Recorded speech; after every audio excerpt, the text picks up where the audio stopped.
Microphones are on, ladies and gentlemen. Good evening, ladies and gentlemen, and welcome to tonight's Committee of the Whole meeting and special City Council meeting. The Committee of the Whole meeting is called to order. Let the record show that all the aldermen are present this evening. While we don't traditionally begin a Committee of the Whole meeting with the Pledge of Allegiance, tonight is a special night, and I would like to ask Eric Passarelli's father, Michael, who's also celebrating his birthday today, to lead us in the pledge.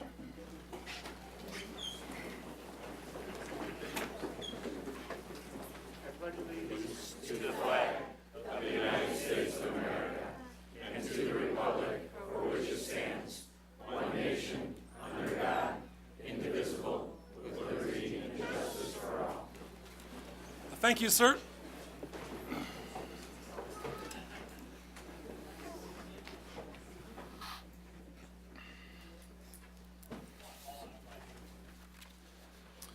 Our first item on the agenda this evening is item 2A, to administer the oath of office and a pinning ceremony for Police Chief Eric M.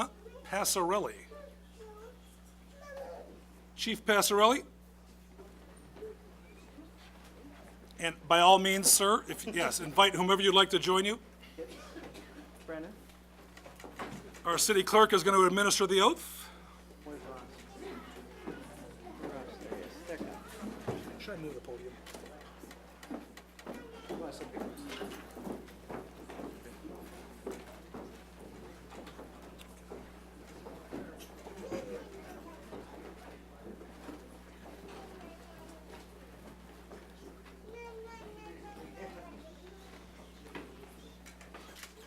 Raise your right hand and repeat after me.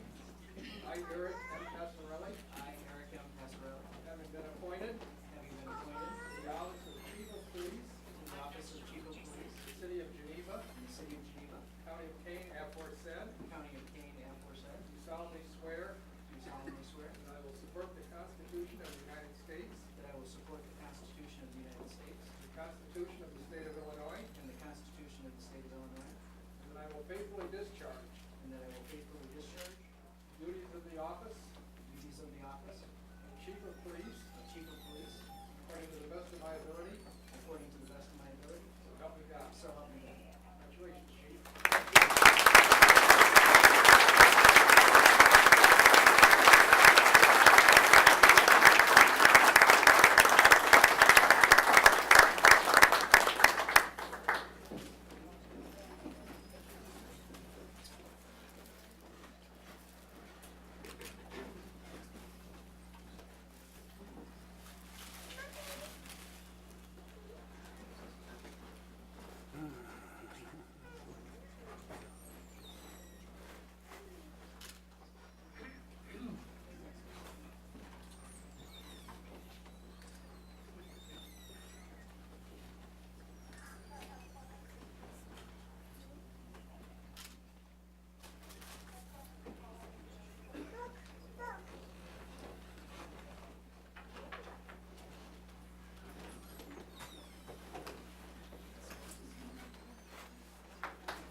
Chief Passarelli, I was going that way. could you do us a huge favor and introduce your family to all of us? I sure can. This is my wife, Stephanie, my daughter, Skylar, my tall son, Ross, my youngest son, Brennan, my daughter, Kelsey, my dad, Mike, in the back, my mom, Pat, my sister, Lynn, and my niece, Eden, niece, Emma, and nephew, Fletcher. They're all in the back row there. And then Fantastic. several friends, and obviously the department, and it's overwhelming. So, It's wonderful. yeah. For those of you who aren't aware of Chief Passarelli's background, I thought it'd be important that we share some of the your history, if you will, your experience, and by all means, we invite you to comment as well, and I, of course, open it to the dais, too. For those of you who are unaware, does it sound good to say Chief Passarelli? It does sound good. Does it? yeah. Any calls over the weekend? No. No? No. And Commander Meduzzi was on call, so it worked out even better. In March of 2000, you earned your Management Center of Aurora University. Right. Northwestern University, Evanston, Illinois, you earned a Northwestern School of Police Staff and Command in January of 2012. Right. Columbia College, a bachelor's degree in interdisciplinary studies. You've been a sheriff's deputy for Kendall County, a patrol officer, a patrol sergeant, a police service commander. This is pretty cool. You were just elected to the president of the Chiefs of Police for Kane County. Right. Now you have the title to go with it, right? Works out well. 23 years as a police officer. Correct. And it's still fresh and exciting, and It is. Love it as much as when I first started. It's that's exciting. wonderful. Yeah. And you have an extraordinary team to lead. I do. I could not be luckier. I have an incredible group of officers, and I'm so thrilled that so many of them are here tonight to see all this, and it's a privilege to work with them every day. And does your family know that this is being televised? And Well, they do now. I did not tell them that, no. are you celebrating tonight with the family? Yeah, we're gonna go out for ice cream afterwards, actually, so. That's it? Yeah, Where are you going? Grams, yeah, It's a good choice. yeah. Mrs. Passarelli, thank you very much. Where did she go? Yeah, we're- There she is. Thank you very much. And to the kids as well, thank you in advance. Your father's an extraordinary man. Your husband's an extraordinary man. He has served Geneva with nothing but integrity. You've earned the respect and the trust of the men and women you work with, and the men and women who call Geneva home, and the businesses that call Geneva home. Thank you. You know, it's estimated that some 500,000 people a year visit Geneva. And when they do, they will know that they're in good stead because they have someone like you serving as chief. Thank you. So thank you very much and congratulations. Thank you. Thank you. Thank you.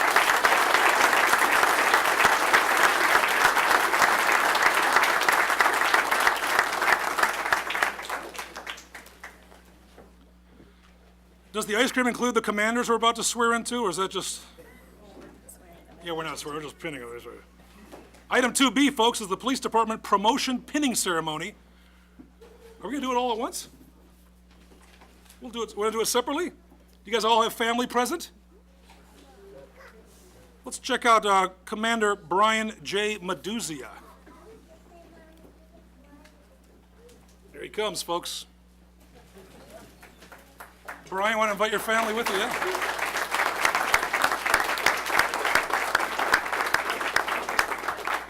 And would you be so kind as to introduce everybody as well, Commander? This is my oldest son, Joe. Hi, Joe. My son who's taller than my oldest son, Henry, and my wife, Sarah. How do you do? How long have you been with us, Commander? 18 years. Unbelievable. And your most recent position was? Administrative services. And in that role, you did some exciting stuff. I did. Highway presentations. You also, of course,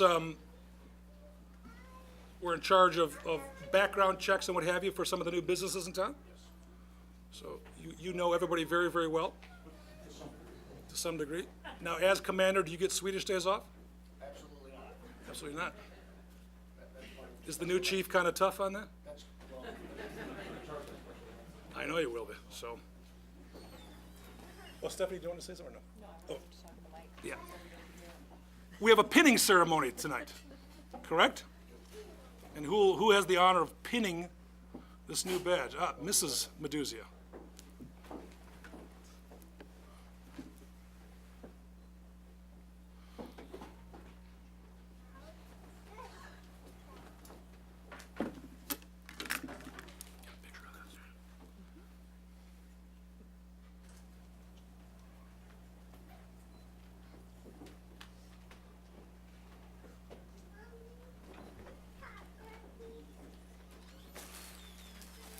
Now, what exactly is being pinned? The rank. Changing rank. Is that also a camera? No response? Forget it. You look good, Commander. Look at that.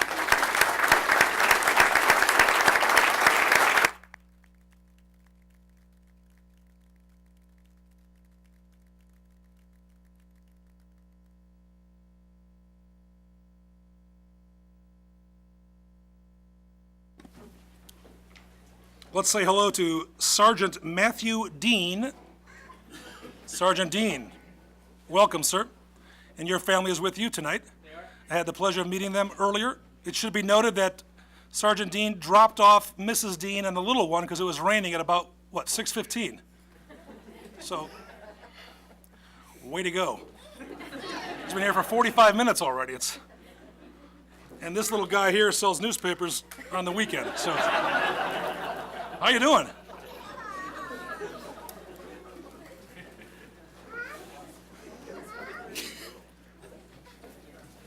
And how long have you been with us, Sergeant? 10 years. 10 years. And where do you hail from prior to that? Quad City area. Which Quad City? Well, the outlying area. Oh, okay. Rural.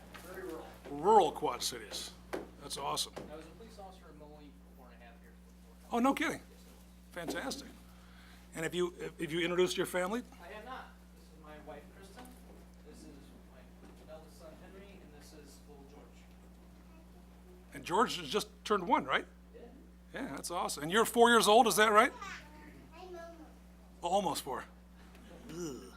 When's your birthday? In June. That's close. That's awesome. We're very proud of you. Thank you. And thank you very much. And thank you, Mrs. Dean, in advance. And gentlemen, thank you for letting your dad hang out with us more than he ever has before. So who has the honors of pinning on the sergeant? Awesome. I'd offer to hold him, but I'm afraid he'd.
Sergeant Brad Jurdy, how are you, sir? Well, how are you?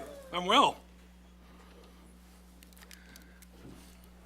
And you've got your whole gang here with you as well, correct? Quite a few, yes. That's awesome.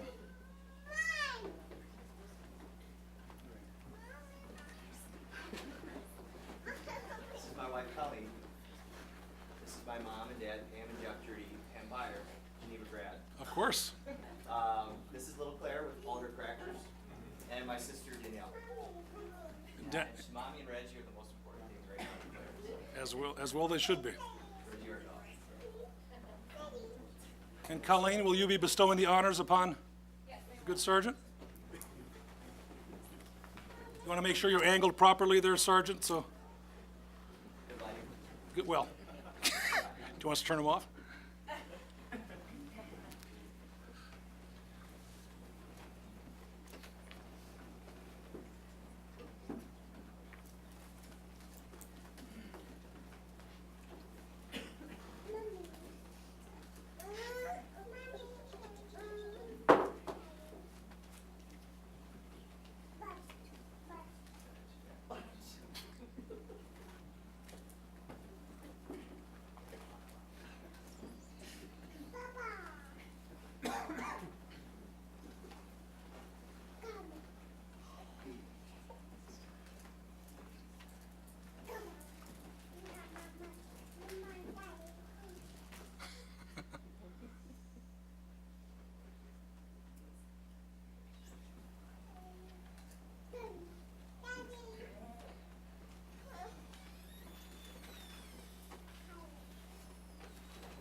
Congratulations, Sergeant. Thank you.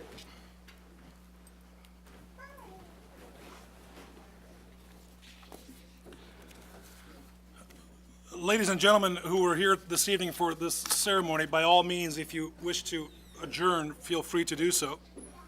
Otherwise, we have items 4A through Z. Yeah. Oh, yeah, double A.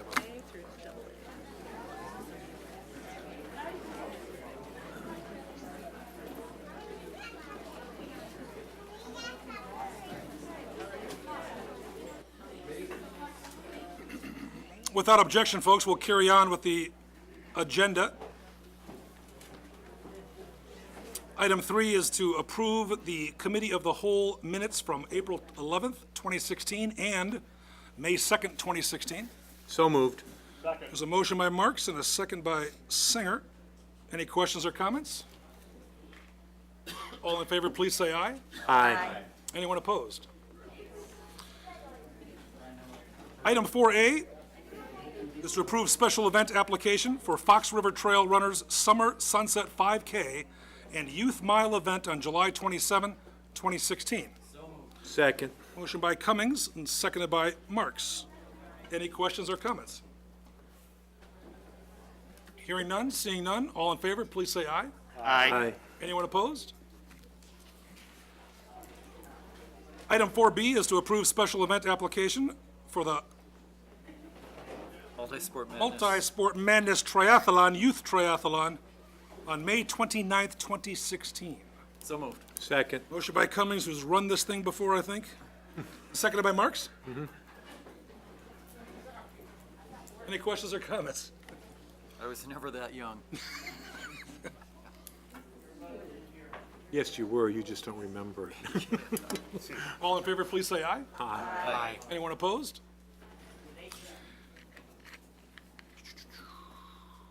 Item 4C is to approve special event application for the Concours de Elegance on August 28th, 2016. So moved. Second. Motion by Cummings, seconded by Bruno. Any questions or comments regarding the Concours de Elegance? Seeing none, hearing none, all in favor, please say aye. Aye. Anyone opposed? Okay, item 4D, approve special event application for the Geneva Arts Fair, July 23rd and 24th, 2016. So moved. Motion by Sino, seconded by Cummings. Any questions or comments? Hearing none, seeing none, all in favor, please say aye. Aye. Anyone opposed?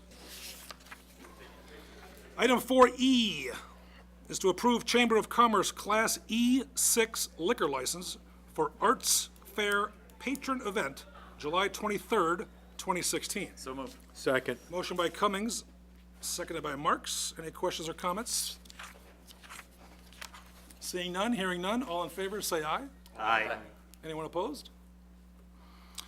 Item 4F, recommend approval of draft ordinance amending Title IV, Business and License Regulations, Chapter 2, Liquor Control, Section 4-2-13, License Fees and Number, adding one Class A3 specialty packaged liquor license for the Royal Wren at 11 South 3rd Street in beautiful Geneva, Illinois.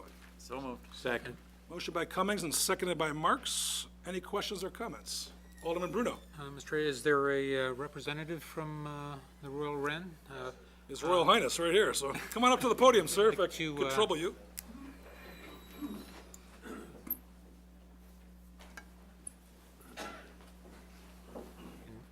As is tradition, maybe law, if you could state your name and address for the record. Sure. My name is Tom Feltus. My home address is 1343 Winona Avenue, Aurora, Illinois. I was just looking to give you the opportunity to tell us a little bit about your business there on 3rd Street. Sure. So my wife and I are opening a specialty foods and gift store at 11 South 3rd Street called the Royal Wren. We're hoping to bring some specialty foods, cheeses, meats, charcuterie, things like that, along with some specialty seasonal wines that will complement that menu. It's not a restaurant. It's just a packaged food store. And then we'll also have a gift section that will complement hostess gifts, kitchen gifts, gifts for the home, things like that. It sounds like a great place. If you've been invited to a party and on your way, you need to get something for that I party. couldn't have scripted it better. Thank you very much. Okay, thank you. Mr. Feltes, the etymology of the word, of the Sure. title, Royal Red. Absolutely. So my wife, Jennifer, her grandmother was a woman by the name of Helen Royal Wren. And she played a very special role in Jen's life, and so it's an homage to her. Wow, that's pretty cool. Thank you, sir. Any other questions or comments from Mr. Feltes? Alderman Berger? When do you hope to be open? Fingers crossed, June 11th.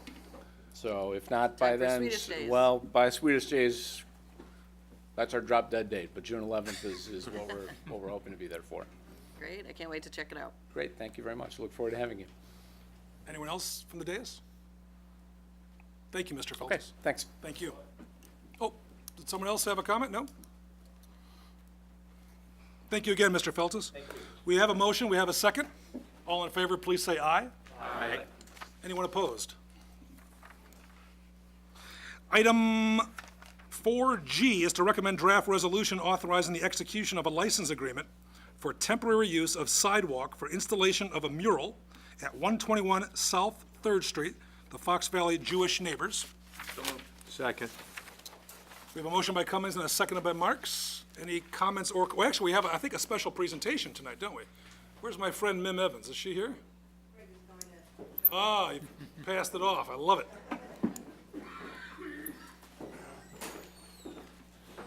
Welcome. Good evening, everyone. Good evening. My name is Greg Sabura, and I am the president of Fox Valley Jewish Neighbors, and I do have a presentation on a flash drive. Let me see where to plug this in. We have a guy behind the curtain that can assist you. You'll see him appearing in the doorway in about 10 seconds here. There we go. Yes. I can pass around the presentation if someone wants to see it on paper.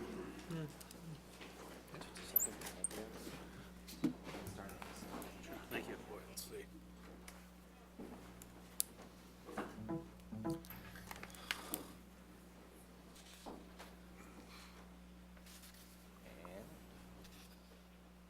That one right there? Yep.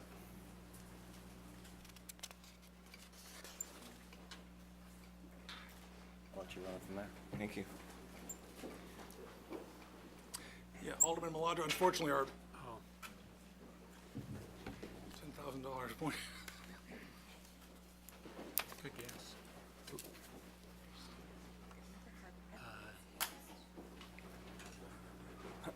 Okay. The FEJN mural is being created by Fox Valley Jewish Neighbors under the guidance of artist Danielle Dobbs, who is here tonight. Dobie, sorry. And supported by the Geneva Foundation for the Arts and the families and friends of FEJN. The mural is in honor of FEJN's 10th anniversary. Some of the representations are peace, bringing communities together, and honoring all faiths. You'll see this in the upcoming slides. We've enjoyed being located in downtown Geneva and thought that a piece of art which showed the common values of all of us in the Fox Valley would be a good way to commemorate this milestone for our organization. Danielle Dobies designed a mosaic mural based on our ideas. She then directed FEJN families and friends who volunteered to put it together. The mural was funded through a generous grant from the Geneva Foundation for the Arts, along with donations from individuals and in-kind donations of material from area businesses. I'd like to quickly show you a slideshow of the mural, where it will be located, what will it look like, and then I can answer any questions that you may have. This is our location for the past 10 years, 121 South 3rd Street. This is a rough sketch of the mural and where it will be located between the window and the door. If you can see in that, there's the door and then the window on the left side there.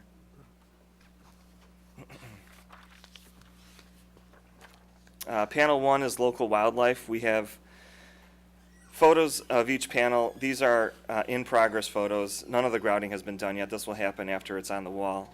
Each panel shows a different aspect of community and area. The ideas for the subjects on each panel came from the children of FEJN families. This panel depicts wildlife. The next panel has a dove of peace, a local bird, and the word shalom, which means peace, hello, and goodbye. Here you see Geneva landmarks, the building where a straw flower shop is located, the courthouse, and the bridge in Fabian Forest Preserve. This panel is native wildflowers. This panel is meant to show that all kinds of people make up our community. You can see the different hands coming together in this one. The last panel includes the importance of knowledge and education, which is the book on the left, and foods representing holidays and hospitality.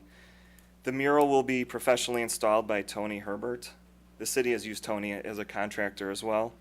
We plan to install it during the week of May 23rd, if all approvals are in place by then. We would be happy to answer any questions at this time. Artist Danielle Dobies is here, as well as GFA representatives Kent Gallagher and Tim Batang, and building owner Mike Simon as well.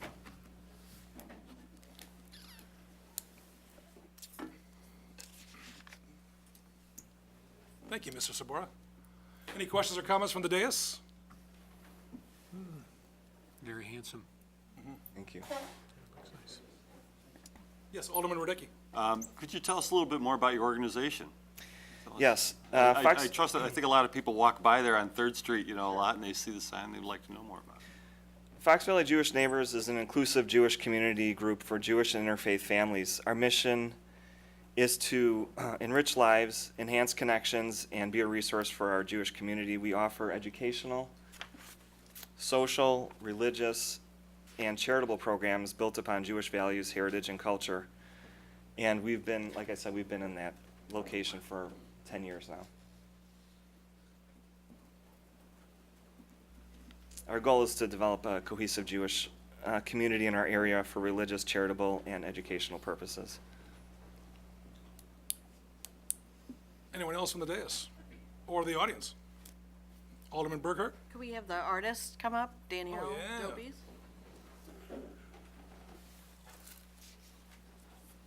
Welcome. Hi. This is beautiful. It is going to be such an amazing addition to that area. When I read about it, I thought we were talking something very small, and so to see these different panels, it's just gorgeous. So, They gave me a site and I ran with it. do you always work in Mosaic? Is that your I specialty? do. The H.C. Storm Elementary School in Batavia, which is on McKee and Van Nortwick, I was the director for that mural project as well. So I do community murals regularly, but I also do sculpture. I have my MFA from NIU. I got a year ago.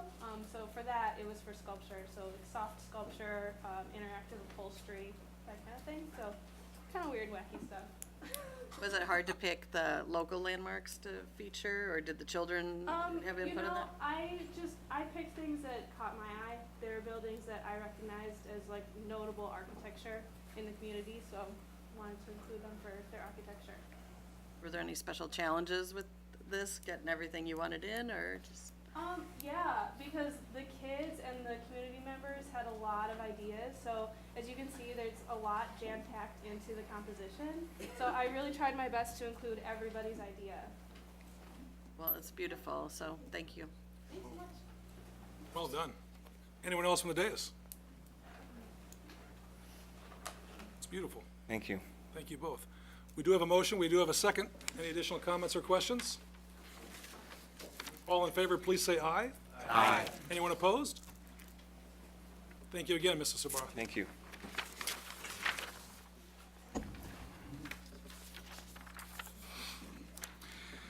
Item 4H is to recommend draft ordinance amending Title 7, Motor Vehicle and Traffic, Chapter 3, Section 10, Parking Fines, and Title 8, Public Ways and Property, Chapter 7, Section 5, Permit Parking Zones of the Geneva City Code. So moved. Motion by Second. Marks, seconded by Bruno.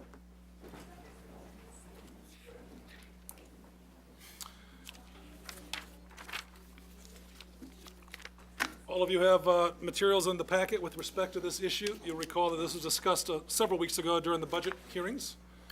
It's before us this evening for continued discussion. Commander, do you have anything else? I get used to saying it. Do you have anything else you'd like to add to this before I do not. take questions? Any questions or comments from the dais? Alderman Bruno? Thank you, Mr. Mayor, and thank you, Commander, for the work.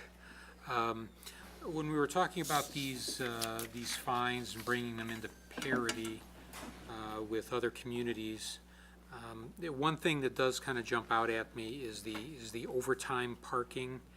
And I was looking to check the appetite of the council to somehow soften the initial overtime fines, either remain starting with a warning or start with a much smaller fine before it went up to I think the maximum overtime parking fine is, well, it gets up there. That's all if you don't pay it in time. Oh, that's if you don't pay it in time. Correct. So I would like, well, I don't have a specific motion, but I'd like to test the temperature of the council for easing into that fine structure instead of starting out with $25. If I do understand it correctly, it just starts first offense at $25 as it's written? I don't believe. Do we do warnings still, or? CSO Kuntz decided to come here so that he could answer any questions directly since he's the one out there enforcing everything, so. Currently, it starts with a warning. Right. Your first ticket's a warning, your second ticket, through your third ticket are $2 currently. And then it goes to $5 through ticket number 10, and then it goes to $15 and then 20. It's a gradual staging up. Right. And as it's written in here, unless I misread it, so the proposed in this packet starts at $25? I think it did. Yeah, it does, but, I mean, we would always have the discretion to make things a warning or write warnings. So it wouldn't have to start there. Okay, well, I'd cede my time and look for other comments from the council. Anyone else on the Alderman Cummings? You know, I think I am getting old. I don't know how else to explain. When we discussed this, my intention was to see the $10 fine go to $25. I like the idea of a warning. I like, and Brad knows this. Sometimes I cannot find parking, and I appreciate those warnings. A couple times a year it probably happens.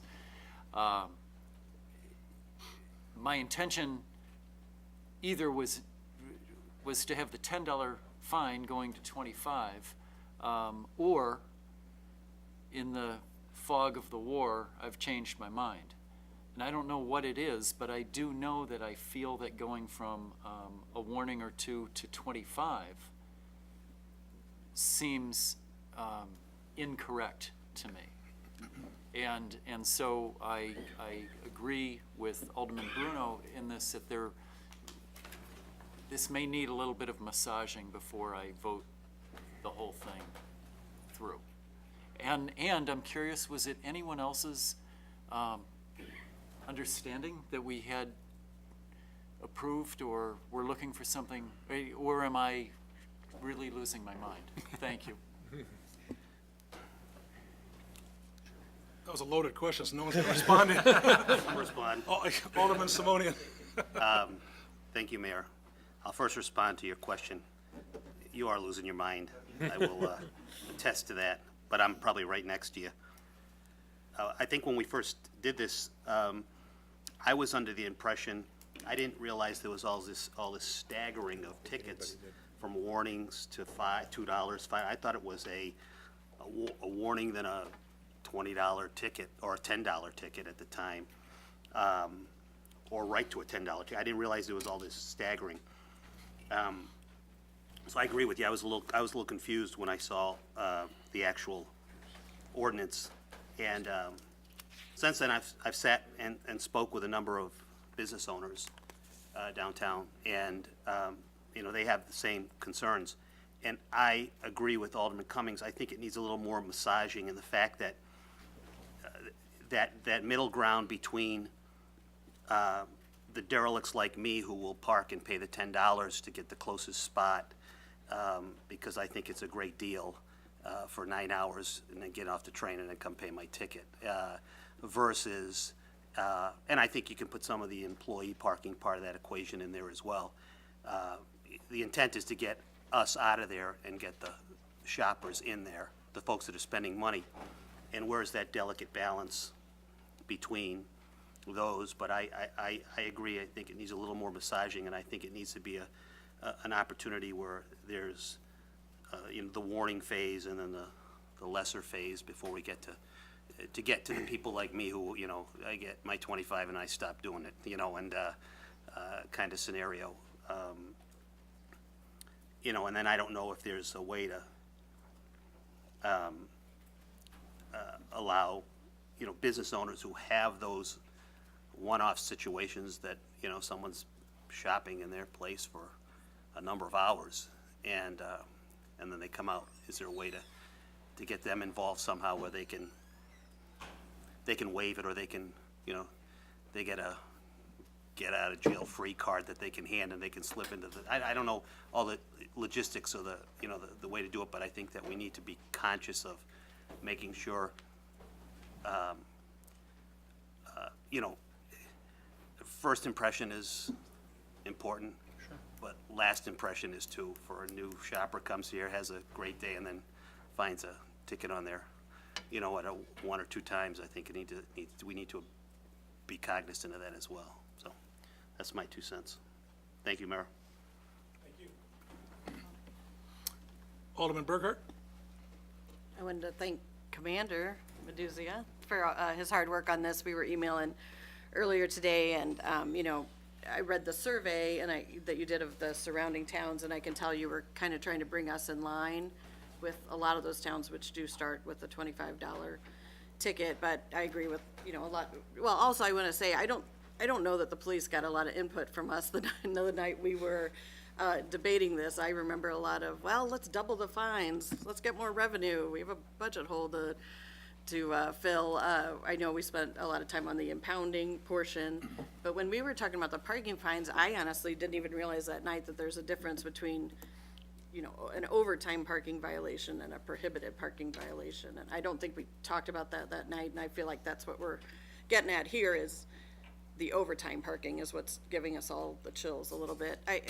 With me, prohibited parking, it feels like if I'm a driver and I make the decision to park in a prohibited spot that says no parking, or I park too close to the stop sign, it's like a willful decision by me to break the ordinance, and I probably should pay my $25. The overtime fee is where we get into our shoppers, where they lose track of time in the little traveler, or they're dining and shopping and they lose track of time, and they come out and it's their first trip to Geneva, and it's a $25 ticket. Like you said, you don't want to send them home. That's the last impression, We also have to be careful.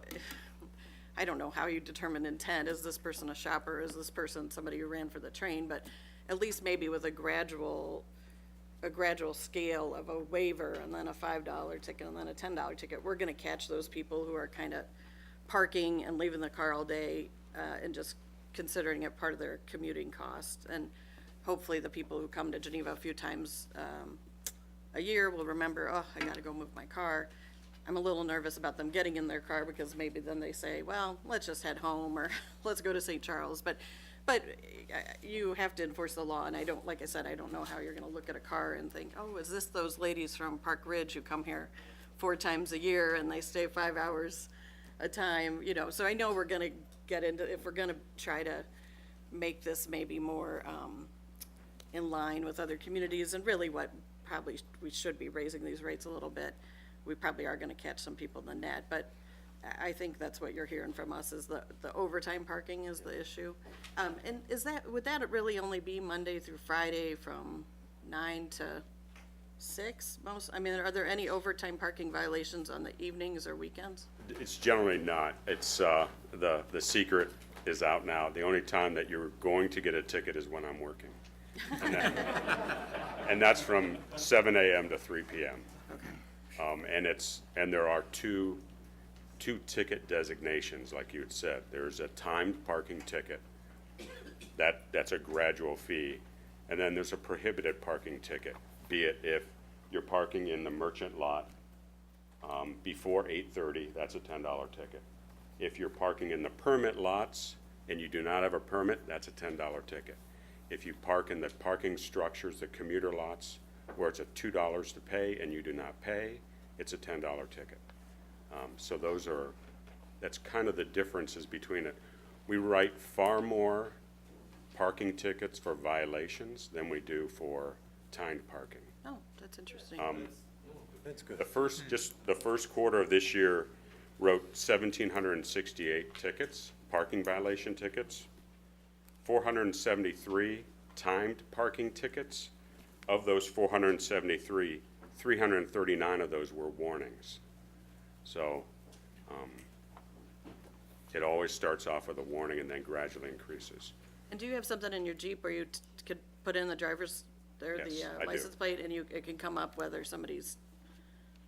Yes, Okay. we have on our laptops, we have software that has every ticket that we've ever written. And so under this ordinance, the proposed ordinance, the vast majority of what you're talking about, the ones parking in the commuter lot without your permit, not putting your $2 in the box, those would go to $25. Those would go to $25. And we don't have an issue. We're fine with a graduated scale. It's, and I think in a lot of other cities, it's some of those types of parking violations that are already at 20 and 25. Then their parking fines are higher too. But. So yeah, I guess my concern is, the overtime parking, but I'm eager to hear if any other aldermen have concerns with that prohibited parking fee, which would be another jump from 10 to 25. Thank you again. Thanks for your work on this. You're welcome. Alderman Kilberg? What percentage of these time violations go unpaid? In other words, somebody, you put a ticket on a vehicle and they're from Moline, they're here like once every 3 years. Well, Are a lot of these blown off? if it's somebody from Moline who just came in for the day and parked 3.5 to 4 hours, they get a warning and there's no fine to that. I think the majority, I'd probably say the majority of time tickets that are issued to employees of businesses and to renters. There's some on James Street that there's some rental units there that, but also, and I have paperwork for everybody, but it's no less than a 2-block walk to unlimited 9-hour or unrestricted parking or a commuter lot from most of the high usage areas.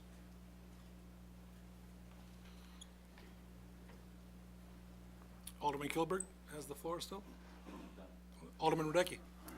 So just to keep the math fluid here, so we know what we're talking about, I tend to agree that, the prohibitive parking, I'm okay with taking that to $25. And I think that's what everybody's intent was here.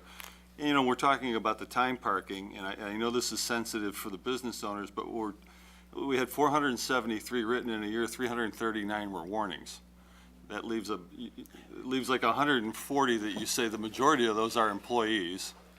So, if a majority is 50%, then we're talking about 70 tickets that are actually fined for timing that. Yeah, that was the first quarter. I'm sorry, first quarter. Correct. Okay, this is per quarter now. Okay. I thought It was is, yeah. annually. And your tickets for timed only run for 1 year. So January 1, if you've received 10 tickets in 2015, January 1, you're down to 0.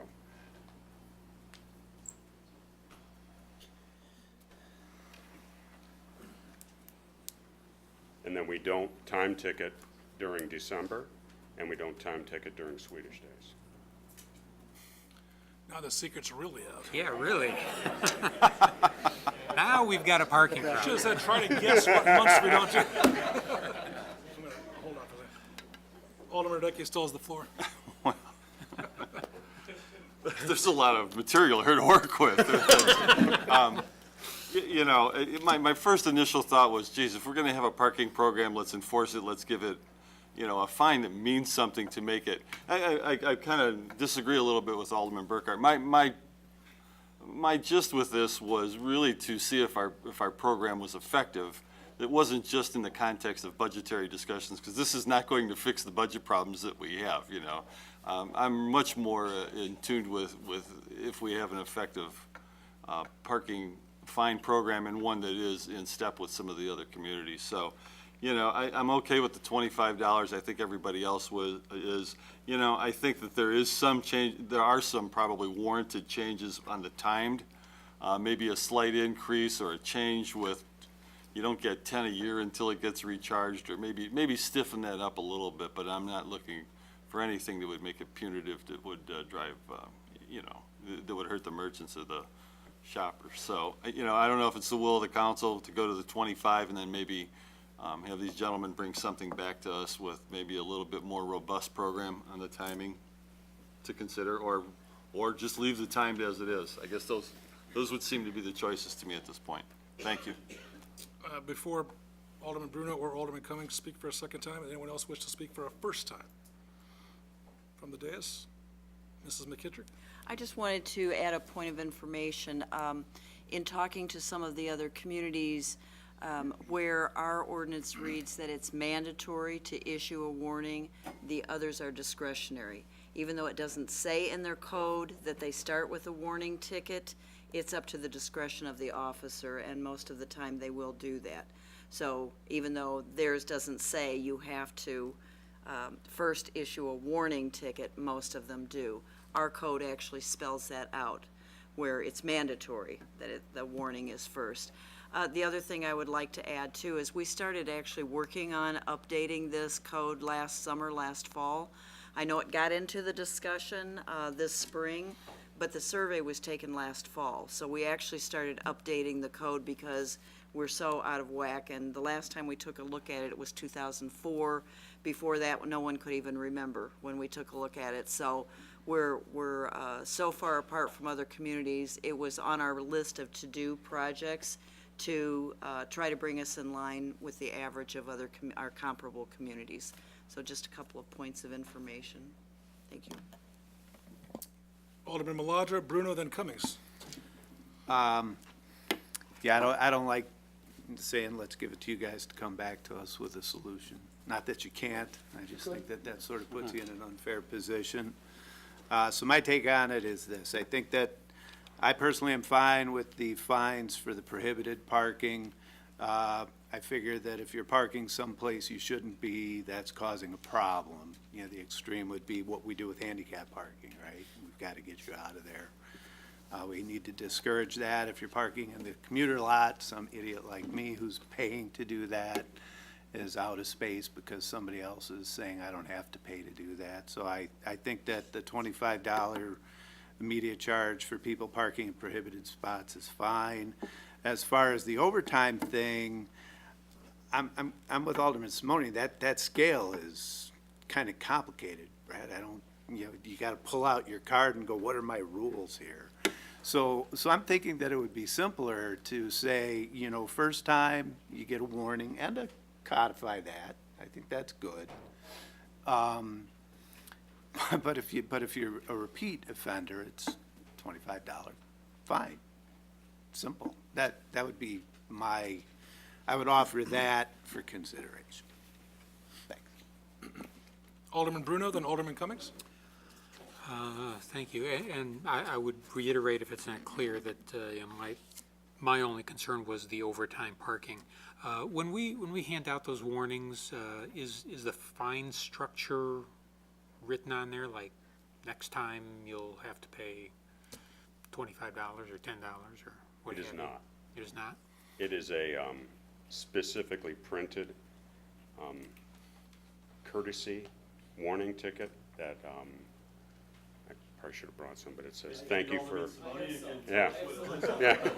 It's a thank you for visiting Geneva. I don't remember the warning one. It was so long ago. I'm into the $10 range. Well, I would, I guess I would, you know, while I don't like to remand stuff back to staff, I would approve all of this except for that overtime parking, and I'm reticent to hash out a scale or a structure for that ordinance from the dais. But yeah, I'd be happy to vote for this if we could extract that overtime parking and have something else presented. Thank you. Alderman Cummings? Focusing on overtime parking, what's... Your microphone, please. Mark, I'm sorry. Mark. Focusing on the overtime parking, what's the graduation again? How does it? It's, ticket 1 is a warning, ticket 2 and 3 are $2. Ticket 4 through 10 is $10. Ticket 10 through 14 is 15. 14 through, I believe, 20 is $20, and then above that, it's 25. It takes quite some time to get even 10 tickets. Yeah, yeah. I would love for everyone to put their thinking caps on, take 6 minutes, push through this, give these guys a break. I like the idea of it eventually hitting 25, but not starting at 25. Also, I do want to caution people to, I like the idea initially of let's hand out a sheet that explains everything. Let's not reprint tickets and piece of paper and everything. We actually, on the third ticket that a person receives, on the fourth ticket, I have a little blue sheet that's put into the ticket that explains how the sliding scale works. One of those. I gotta work harder. Yeah, park illegally more. Yeah, yeah. The other ones I agree with. You know, if I'm parking in front of a fire hydrant, if I'm in a handicap zone, if I'm, you know, I deserve a bigger bite, I think, on that. But this would give a pretty good break. Maybe we accelerate the process to 25, we get there faster. If someone's coming shopping here and they've gotten a few warnings and they're on their 10th or 11th or 12th, you know, I say at that point it's $25.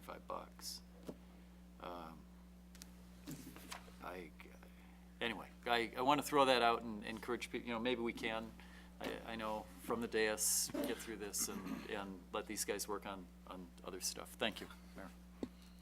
Alderman Radecki? In that spirit of working this on the dais and putting our thinking caps on, I would suggest this to the council for consideration. First ticket's a warning, second ticket is $5, third ticket is $10, fourth ticket is $20, fifth ticket is $25. Gets the repeat offenders, somebody who makes a mistake the first time, even the second time, even the third time. It sends the message that we do have an escalation, and if anybody is a scofflaw or a repeater, we'll get to them pretty quickly and they'll be at the $25 level. It seems to spread the unhappiness as evenly as possible from what Sure. First ticket's a warning. Second ticket would be $5. Third ticket would be $10. Fourth ticket would be $20, and 5 would be $25. Did you put that in the form of a motion? Alderman Simonian was recognized prior, so. Thank you. Thank you, Mayor. Well, I mean, I personally think we should hear from some of the business owners as to if they can support something like that, number one. Number two is I think there's a bigger issue here, and that is the whole employee piece of this equation. And I mean, if it's not being policed, I mean, if after 3 o'clock, and I mean, I think we have it's all encompassing. The issue is keeping those spots available for, and how do you police it?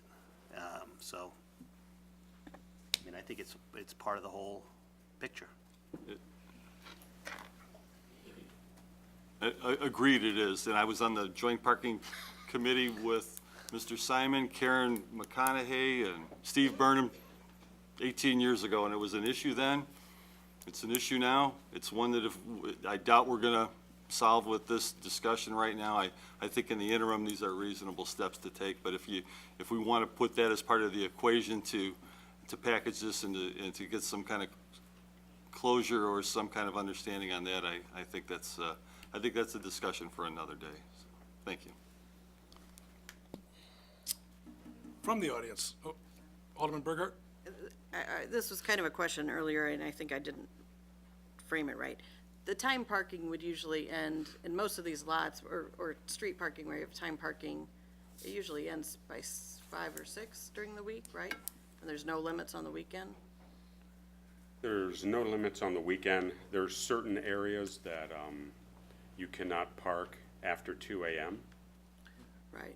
But I'm thinking employees, I mean, if an employee parks at noon, well, that would maybe catch, but most people, if they're coming at 2:30 or 3, They're they not wouldn't gonna get a be ticket. in the time, they wouldn't be overtime anyway. Unless they're in certain areas of the town that it's illegal to park after 2 a.m. without a resident permit. I'm thinking more just shoppers or diners, you know, I come for an early dinner at 4, I don't need to move my car, I don't have to worry about it, even if we had somebody on duty, the time limit ends at 6 o'clock during the week anyway. We don't have the staffing to do that. Right. Past what Brad does. So, It's an all-day job for him. sure, yeah. We just don't have anybody else that does it. All right, thank you. From the audience, any comments or questions?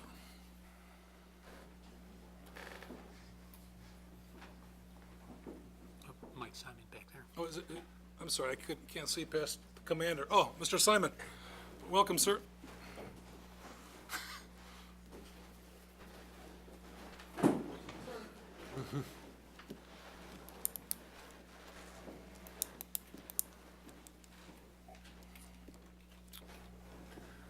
I'm Mike Simon. I live at 614 Easton Avenue in Geneva, and I operate the Little Traveler.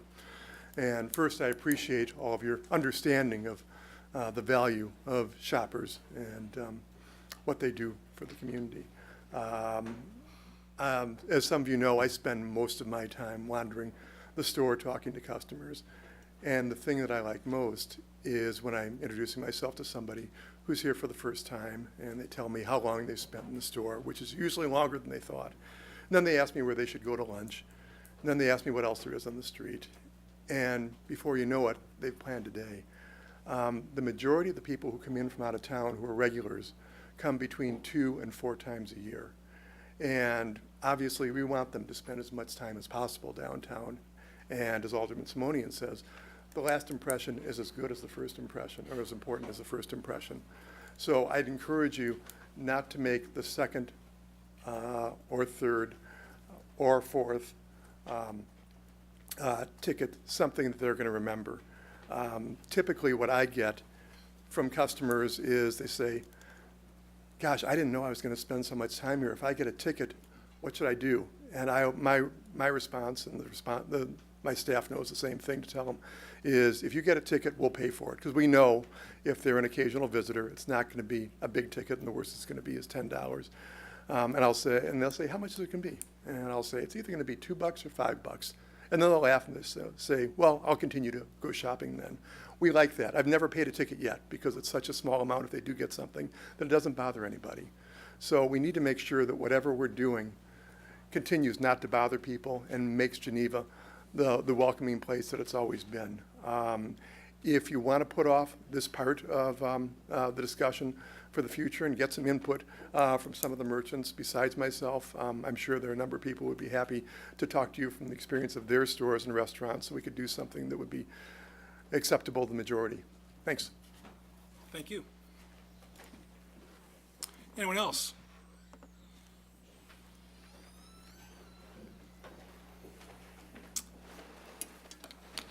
Alderman Radecki touched on this point earlier. The Rubik's Cube that is downtown parking is not an easily solved issue. We know that. It comes to no surprise to anyone that this issue was debated under or through the prism of a budget discussion, which perhaps wasn't the best way to do so.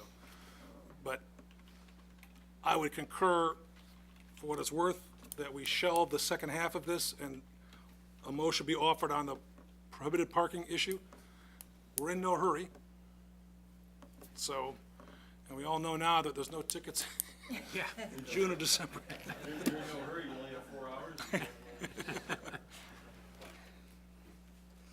So, Who made the motion? Oh, point of order. and keep in mind that, well, never mind, there's a budgetary impact as well, because we estimated $80,000 in additional revenue.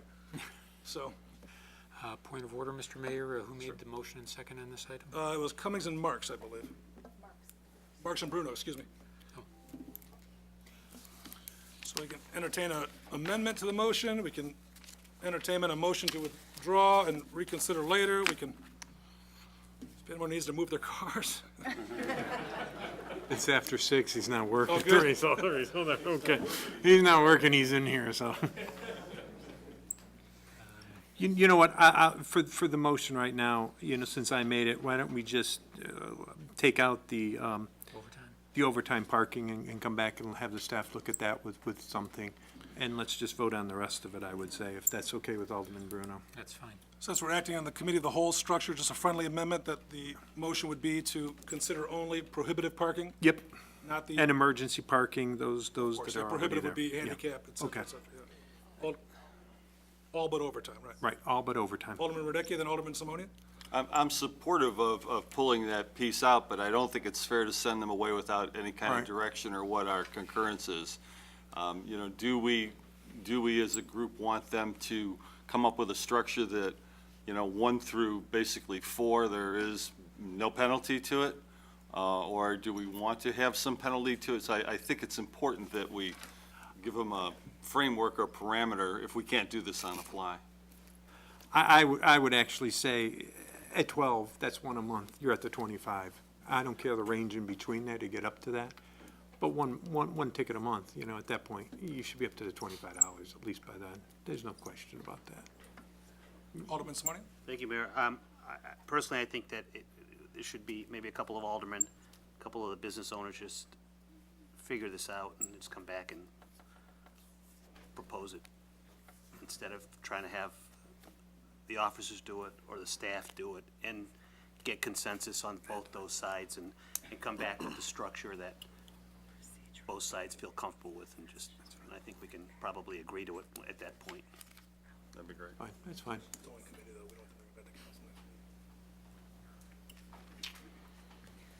I suspect that we'll continue to receive correspondence from our friends in the business community, as we all have. I'm certain that the Chamber of Commerce is well-versed in this issue. They've sent out alerts as well to apprise their members that we're discussing this.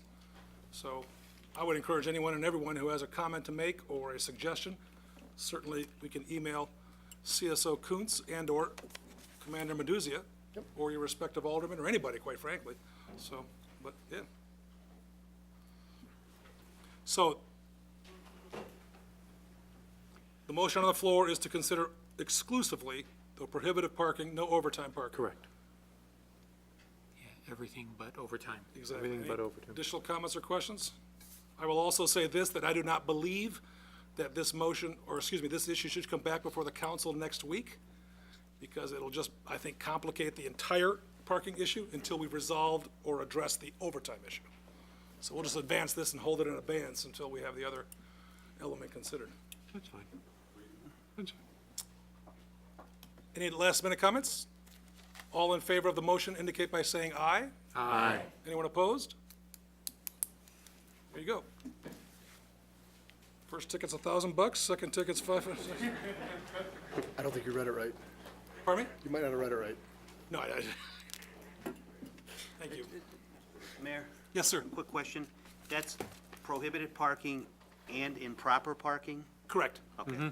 Yeah. Everything in there, all but. All but All overtime? but overtime, yeah. Okay, thank you. 4I is to recommend draft ordinance amending Title VI, Police Regulations, adding Chapter 8, Seizure and Impoundment of Vehicles of the Geneva City Code. So moved. Motion by Marks, seconded by Cummings. Questions or comments for the commander?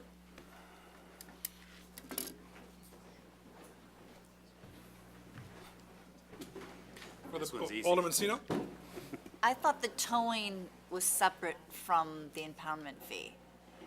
Don't you have to, Yes, so you would have to come to the police department, pay the fee to us for impoundment, and then pay the towing and storage fees to the tow yard. okay, that's what I thought, thank you. Completely separate.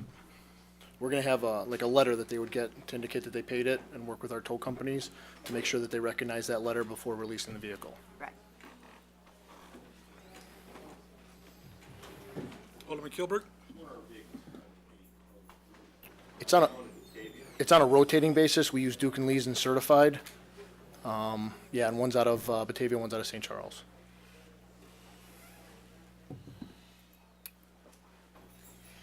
Any questions or comments from the audience? All in favor of the motion, please indicate by saying aye. Aye. Anyone opposed? Thank you, Commander. Thank you. Thank you, ladies and gentlemen. Thank you. Item 4J is to recommend draft resolution authorizing purchase of 3 Ford Interceptor police vehicles in the budgeted amount not to exceed $114,810 for Morrow Brothers Ford via the state purchase program. So moved.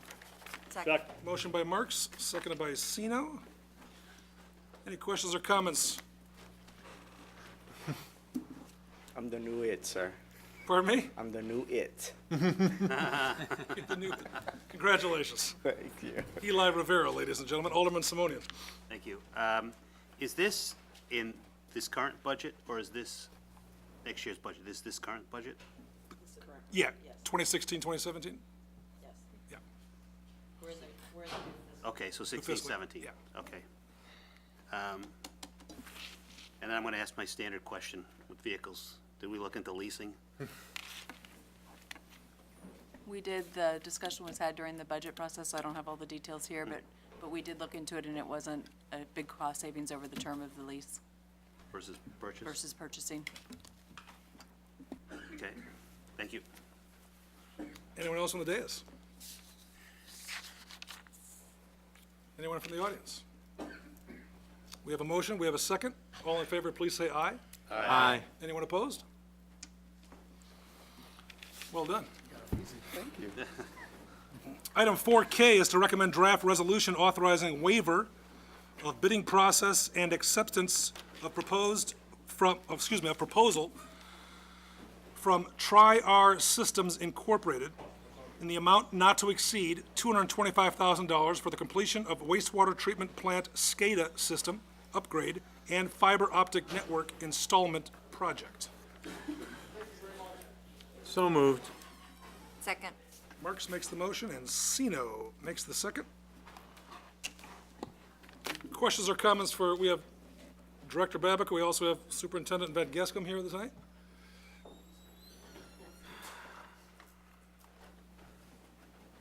Seeing none, hearing none, all in favor, please say aye. Aye. Anyone opposed? Item 4L is to recommend draft resolution authorizing the waiver of bidding process and approval of a 3-year purchase agreement with Census for water meters in a budgeted amount not to exceed $200,000, combined costs for meters and ERTs. Second. Motion offered by Kilburg, seconded by Marks. Questions or comments for either of those gentlemen just referenced? Seeing none, hearing none, all in favor, please say aye. Aye. Anyone opposed? Very well. Item 4M, recommend draft resolution authorizing the purchase of Itron 100-watt ERTs from Water Products in an amount not to exceed $200,000 combined costs for meters and ERTs. So moved. Second. Motion by Marks and seconded by Bruno. Questions or comments for Mr. Van Gescam and/or Director Babica? Alderman Bruno, Alderman Simonian. Mr. Van Gescam, so this is the last stage of this water meter replacement, or how far along are we in this? No, we're about halfway. Okay, Yes. that's it. Thanks. Alderman Simonian. Thank you, Mayor. Bob, it says estimated cost of 100,000, but yet we're budgeting 200,000. Correct. I've got, Broken yeah, out in the different fiscals. no, in the budget, there's $200,000, but that is for meters and ERTs combined. It kind of depends if we have more meters than ERTs or the other way around that we need to purchase for that year, but we're not going to go over the budgeted amount of 200,000 In the combination. in the combination, correct? Thank you. Anyone else for Superintendent Van Gescam? We do have a motion. We have a second. All in favor of item 4M as in mother, please say aye. Aye. Anyone opposed? Item 4N, recommend draft resolution authorizing the waiver of bidding process and the purchase of Polydyne polymer for wastewater treatment plant at a cost of $1,000 per pound for fiscal year 2017. I screwed that up, didn't I? It's $1 per pound. $1 per pound. $1. Oh, I got it. Phew. Hope my eye doctor's not watching Well, this. there's a This is like- budget amendment. That was a one heck of an amendment there. I was gonna see if I could just get that in there, for $1 per pound, good lord. So I moved apologize. on $1. Clarified by Marks at $1 a pound, is there a second? Second. Alderman Sino? Sorry about that. Any questions or comments? Hearing none, seeing none, all in favor, please say aye. Aye. Anyone? Boy, is this live? That was enthusiasm. Anyone opposed? Thank you.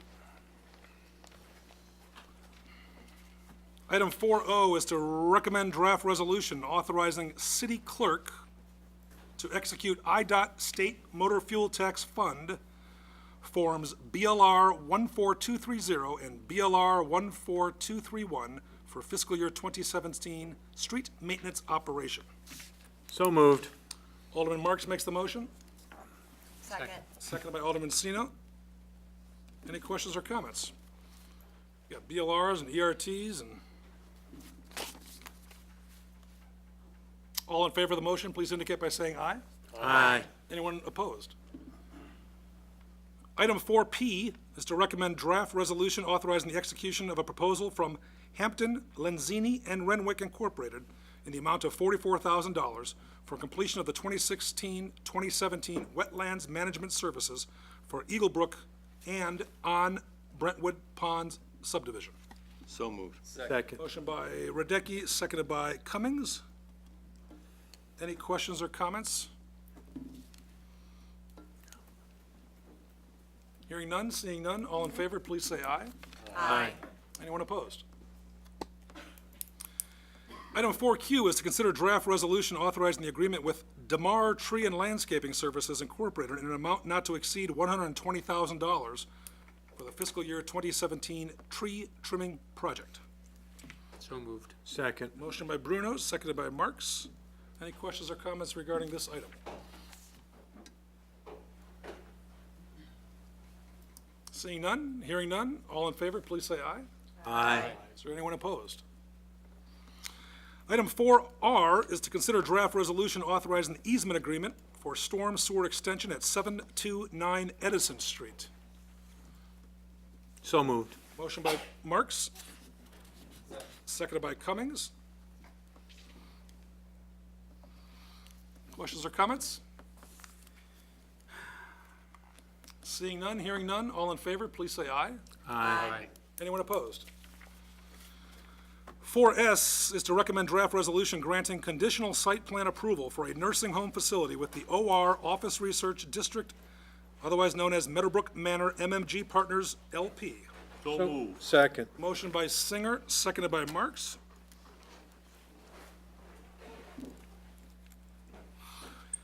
Mr. DeGroot, I know, is present this evening. Are there any questions for our Director of Community Development and/or the applicant?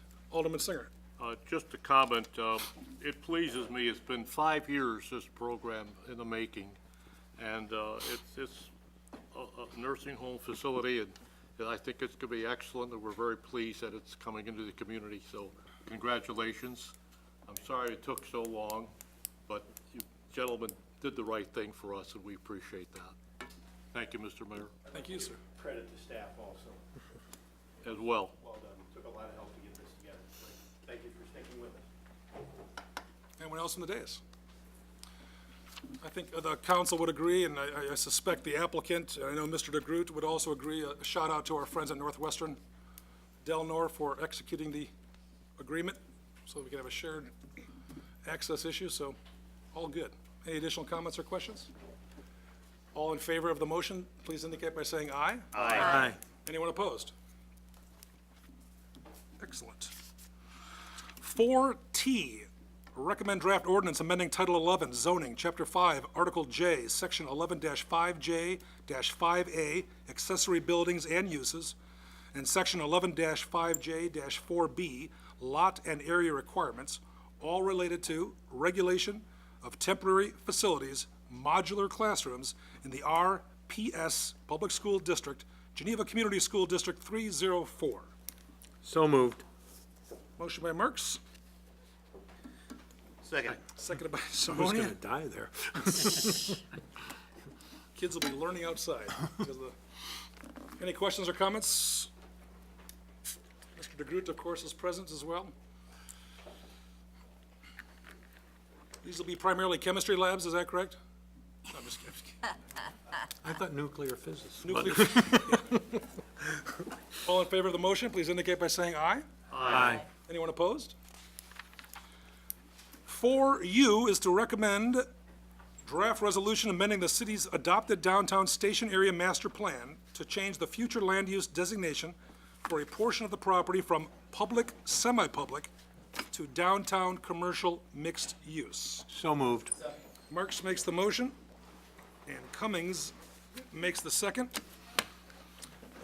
I've asked Director DeGroot to make some preliminary comments regarding this and the next few items. He does have a brief PowerPoint presentation to make, and I believe, as you and I discussed, you'll take questions as they come with respect to the secondary items on that. Yes.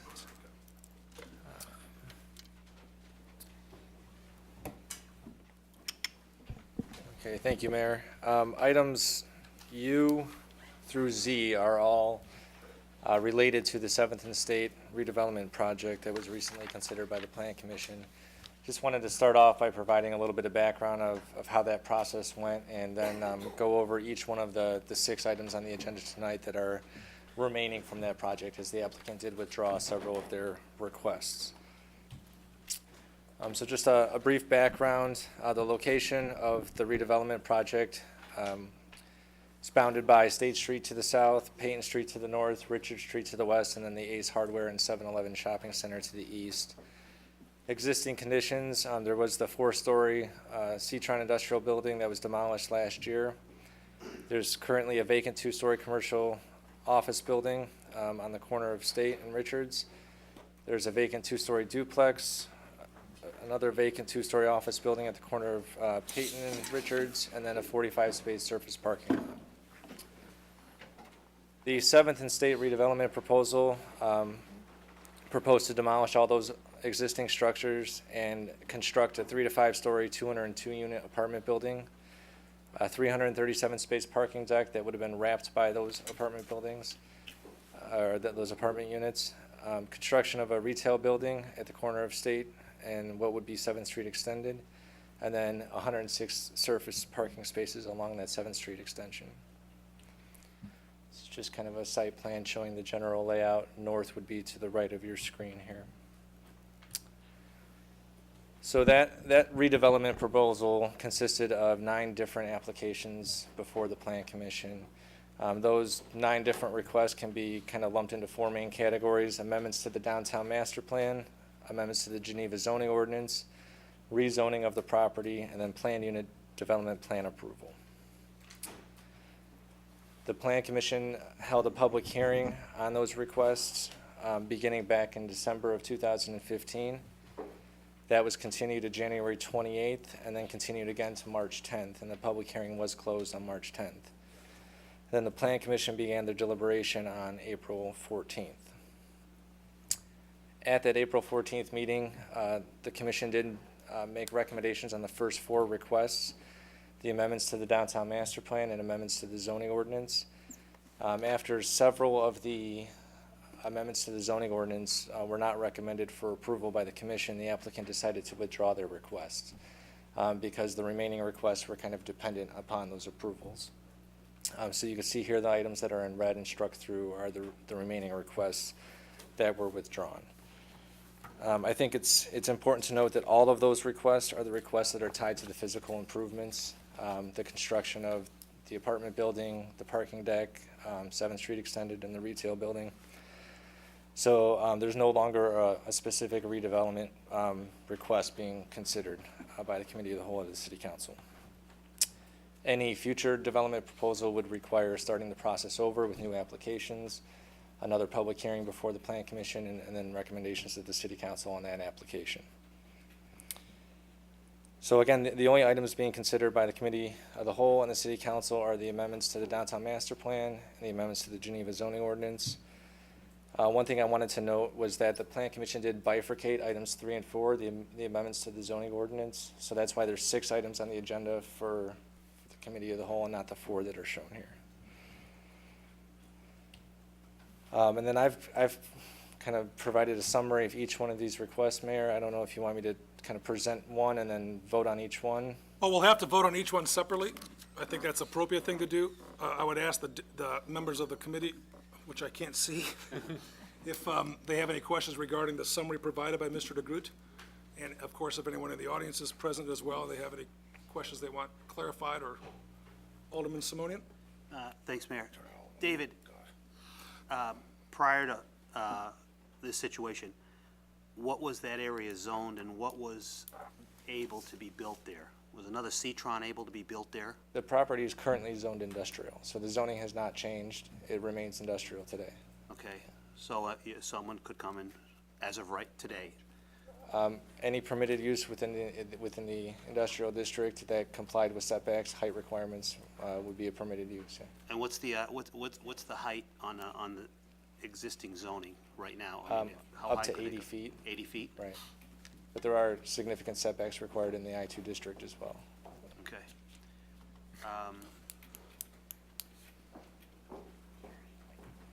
Okay, thank you. Anyone else on the dais regarding the summary provided by the Director DeGroot? Alderman Bruno? I would just, thank you, Mr. Mayor, and I would just offer, I think, the complexity of the bifurcated items, I think it would be useful, just to make sure we each know what we're voting on, that we do that presentation of each item, discussion, vote on that, or public comment, vote on that, then move on to the next agenda item. I'd prefer that instead of one. Yeah, I do too. One fell swoop. Okay. Thank you. Thank you. I like that idea. Anyone else on the dais? Starting with items 4U and 4V, these are the amendments to the Downtown Master Plan. The property is kind of in this hatched red area. Is currently designated as public, semi-public. That's all the blue area underneath the hatch marks. And then the remainder at the north end is designated as industrial office in the Downtown Master Plan.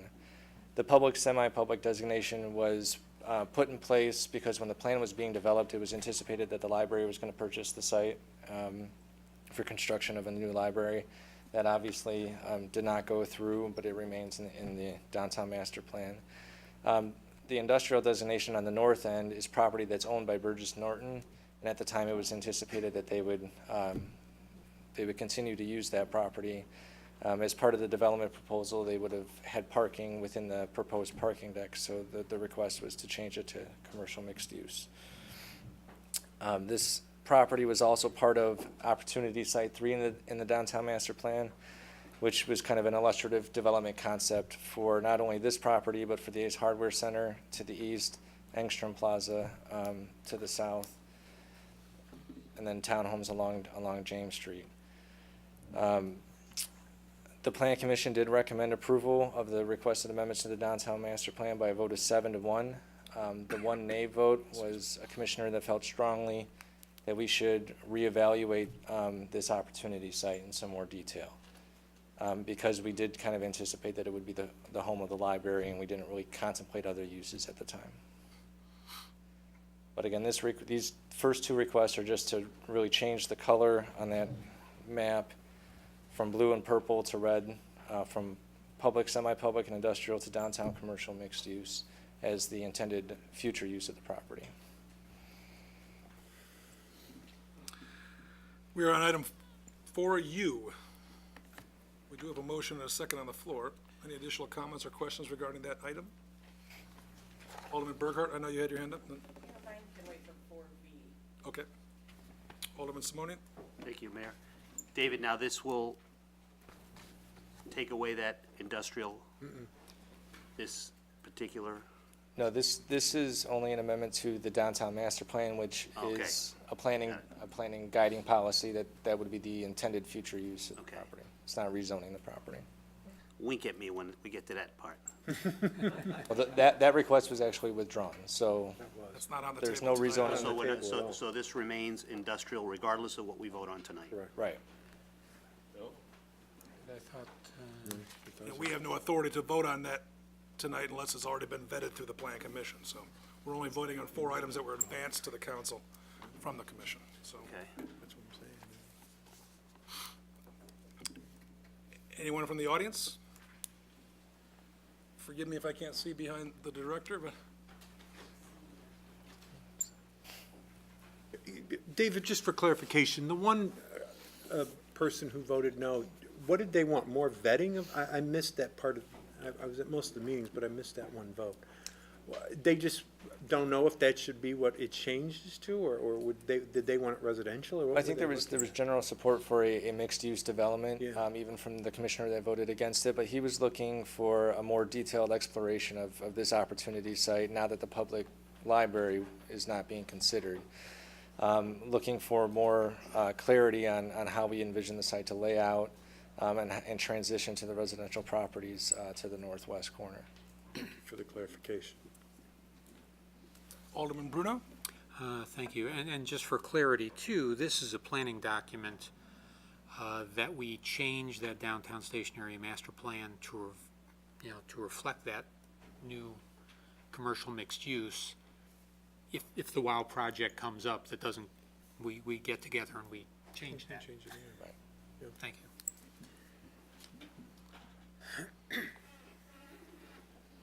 Madam Recording Secretary, may I trouble you for a roll call vote on this? Mike Bruno? Aye.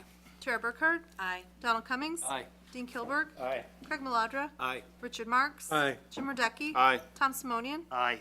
Moira Sino? Ron Singer? Ron Singer? The motion passes unanimously. We jump to item 4V as in Victor. Recommend draft resolution amending the city's adopted downtown station area master plan to change the future land use designation of portion of the property from industrial office to downtown commercial mixed use. So moved. Second. Motion by Bruno, seconded by Marks. Mr. DeGroot? I kind of lumped those two items Yes, together with that anything else you want presentation. to add to, okay, any additional questions? So all that is doing is taking the Burgess Norton piece and Right, and changing. yes. That's what I thought, okay. Yeah. Just clarification so everybody knows. Alderman Burkhart? So that would be my question. So we're talking about the vacant Burgess Norton office building and their parking lot next to that, right? Correct. Now, when Marquette came forward with their initial proposal, they were not, well, they don't own that parcel. They didn't buy the Burgess Norton office building, but through time, they came with an understanding of Burgess Norton, had their proposal gone forward as planned. They were gonna provide dedicated parking for Burgess Norton employees in the parking lot, right? Correct. So is there any drawback to us designating this commercial mixed use when there is still the Burgess Norton office building on that lot? Or we're just really, this is just the plan saying this is how we envision this parcel being used in the future? Yeah, just for clarity, Burgess Norton is a co-applicant on this application, and they haven't withdrawn this request either, or withdrawn their authorization for this request. That helps. They do not intend to use that office building. It was my understanding that they were looking to expand their surface parking lot, and then this opportunity presented itself to have covered parking within the Marquette building. So I don't think that the commercial mixed-use designation would prevent them from expanding parking on the property. You said it there, obviously on favor of this move. Right. Okay, all right, thank you. Anyone else from the dais? Anyone from the audience? Jean, if I could trouble you to take the roll? Mike Bruno? Aye. Tara Burkhart? Aye. Donald Cummings? Aye. Dean Kilburg? Aye. Craig Maladra? Aye. Richard Marks? Aye. Jim Radecki? Aye. Tom Simonian? Aye. Mary Sino? Ron Singer? Item 4V passes unanimously. On to item 4W, recommend draft ordinance amending Chapter 6, Office and Commercial Districts, Article H, B6 Planned Unit Development District of Title 11 of the Geneva City Code, zoning ordinance, specifically Section 11-6-6H, description and intent. So moved. Motion by Marks. Second.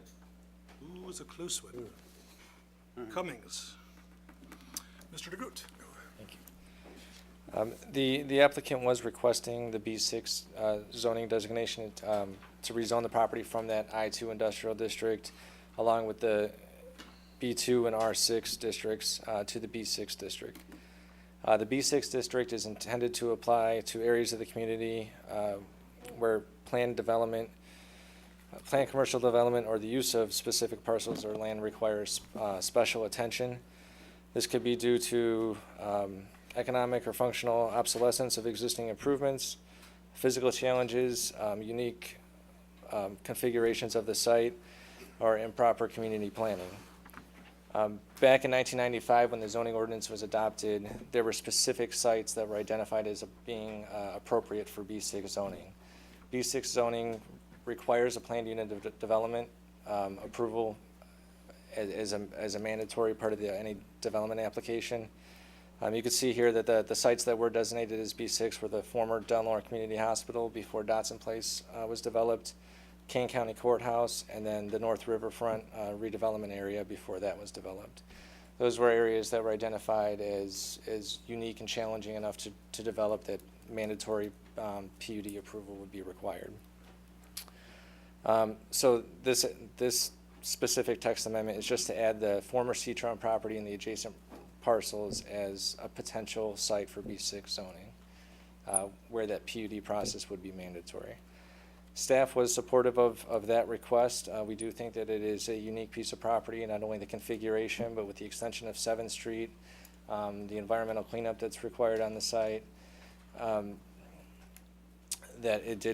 any redevelopment will likely require a PUD. The Plan Commission did not support that text amendment. It was their feeling that we should develop more specific parameters for redevelopment of the property. A B6 zoning allows for flexibility from any development parameters, really. And then that led to a proposal that really drew a lot of interest from the community and it wasn't supported by the commission or the community. So they felt it was important to look at zoning for this property and develop those parameters.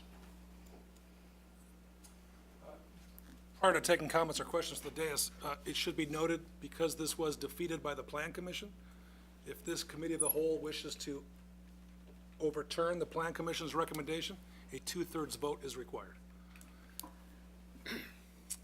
Alderman, was it Bruno, then Cummings? Thank you, Mr. Mayor.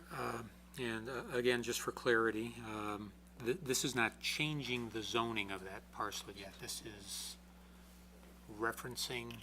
That's correct. This is really changing the text in the B6 district to say that that's a site that is eligible for B6 zoning. But it doesn't actually change Right. it to B6.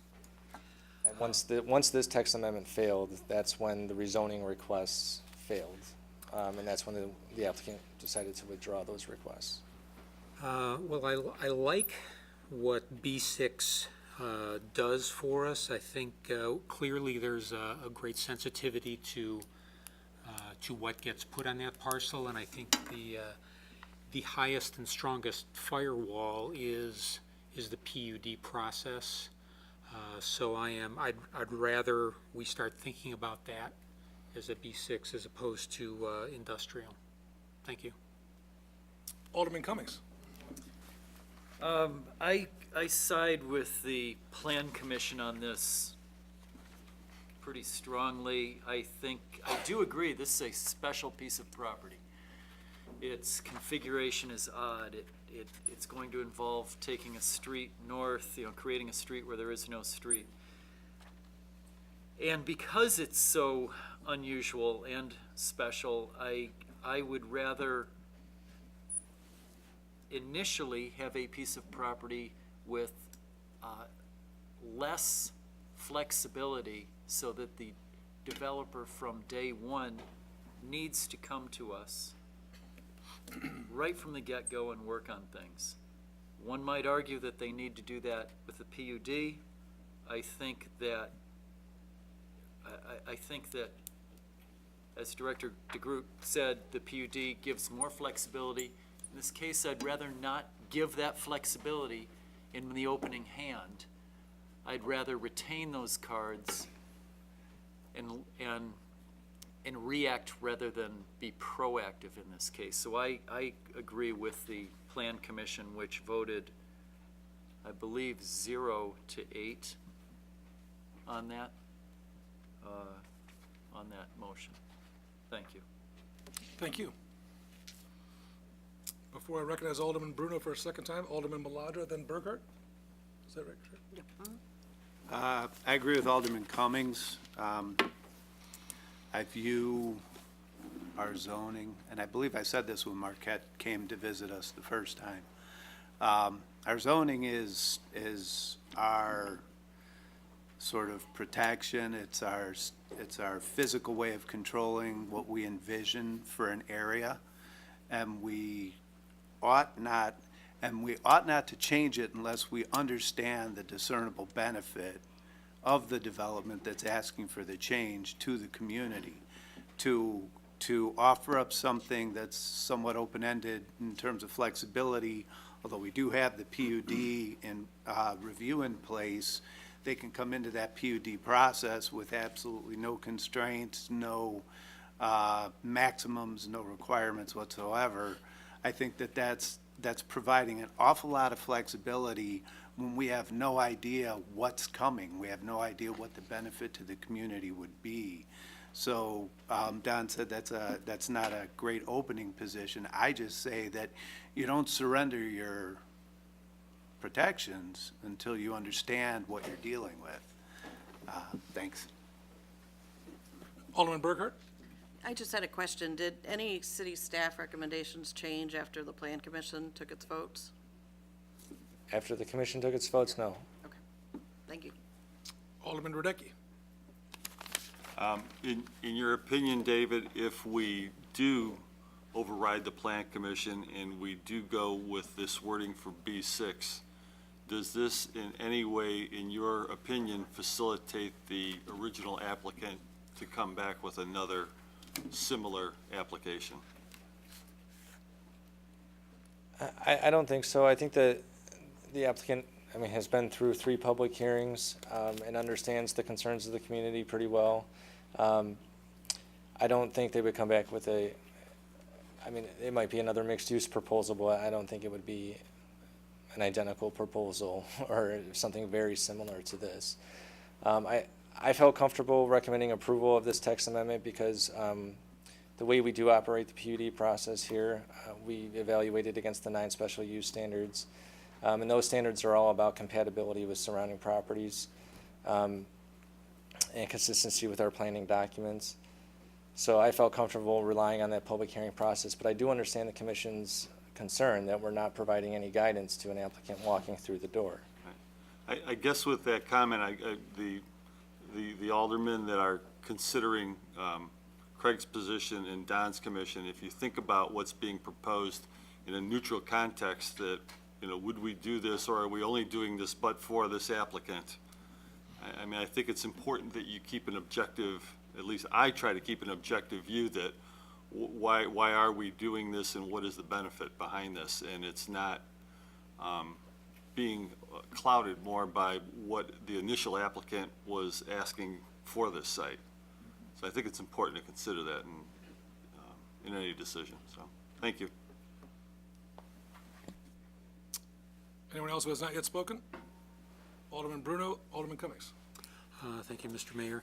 I would disagree with someone's comment there. I think it actually does reduce the flexibility and removes one specter. It could be developed by right with some industrial purpose today. So I'd rather not that happen, or I'd rather that not happen. I think I can't imagine a more limiting process than the PUD.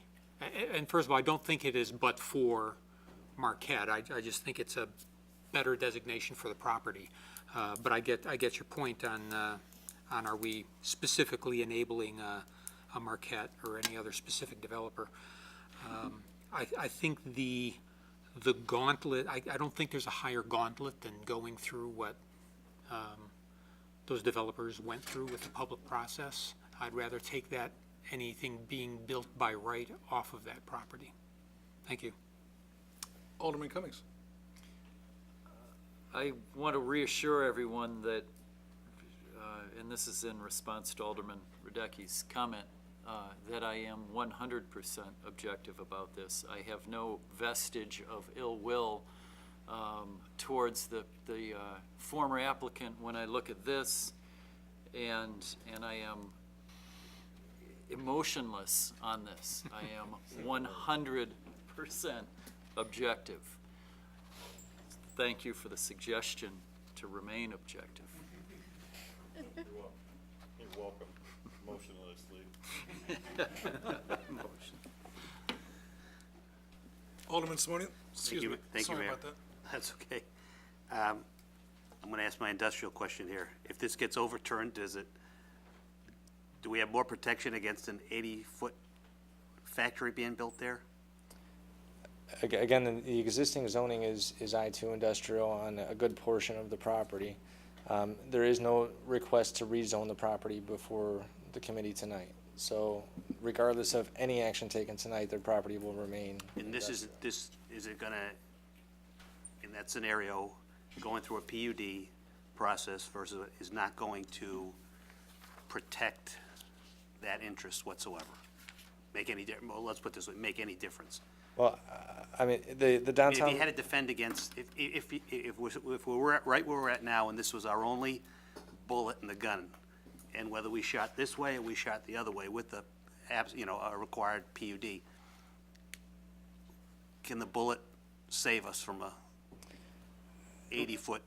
Formally rezoning the property to B6 could have done that. This text amendment really only makes that eligible for B6 zoning. It doesn't actually designate the property as B6. Okay. So as it sits, we don't have that protection.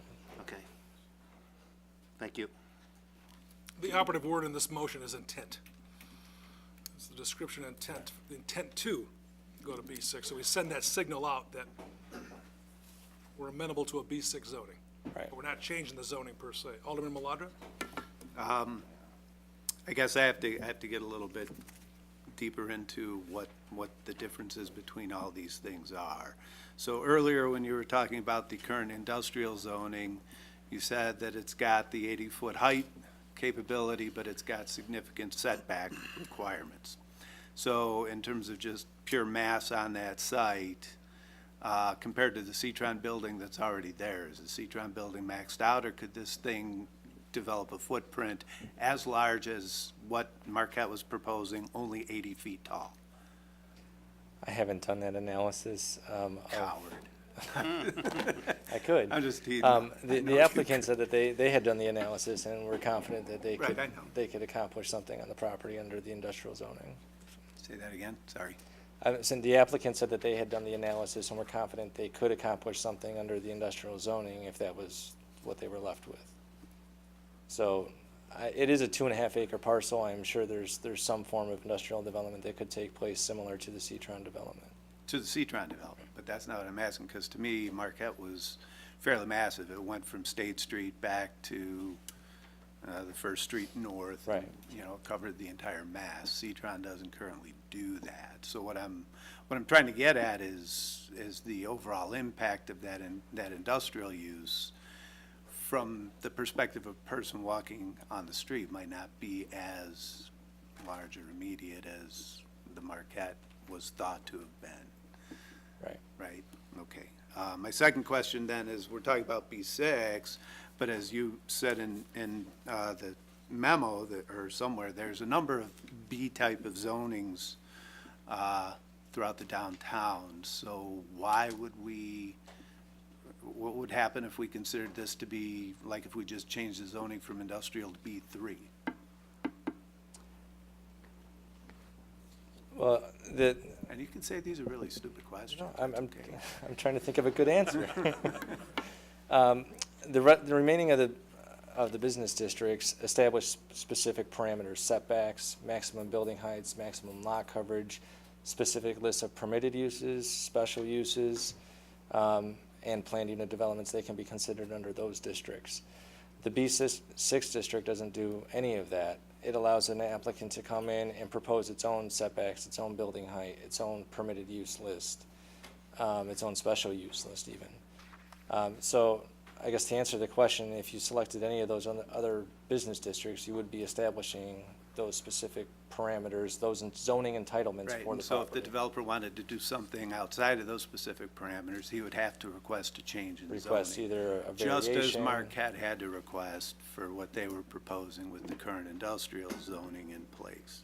Correct. So the B6 and its open-endedness, there's nothing that governs either the developer or staff other than your current practice, which is not a requirement, to limit the height or anything like that. Is that a true statement or another dumb statement? Well, the current practice is a PUD is a special use. We do an analysis based on the 9 standards. The Plan Commission is required to make a finding of fact based on those standards, and that is a requirement. And then the council does have to adopt those findings as part of their either approval or denial of a project. So I guess my comfort level in the B6 zoning was that it is a requirement. We do have to demonstrate that there's compatibility with building height, with setbacks, with lot coverage. But I'm getting at what the Plan Commission was after. So when a developer comes to you and he's looking at something that's zone B6, what have we got that gives them an idea that, hey, we want to be below 60 feet tall, we want this type of setback, et cetera, et cetera? We have nothing, right? He comes in and it's a blank sheet of paper and it's like, let's just start talking. And that's where I got to my additional flexibility. Whereas I think that if we start with something more restrictive, even if it's B3, then that developer has to come and demonstrate to the Plan Commission and to the City Council the benefits to Geneva of making those changes that the variances and exceptions and all that other stuff that he's asking for. So to my mind, to shift from something that I do believe is more proscriptive to something that starts out with saying, okay, let me hear what you're thinking, is too open-ended. And we could avoid the industrial problem by zoning B3 or something along those lines. And I'm not even sure that the industrial problem is all that scary.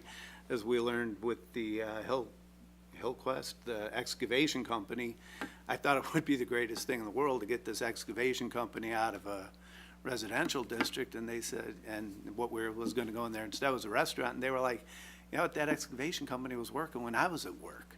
It was not a problem.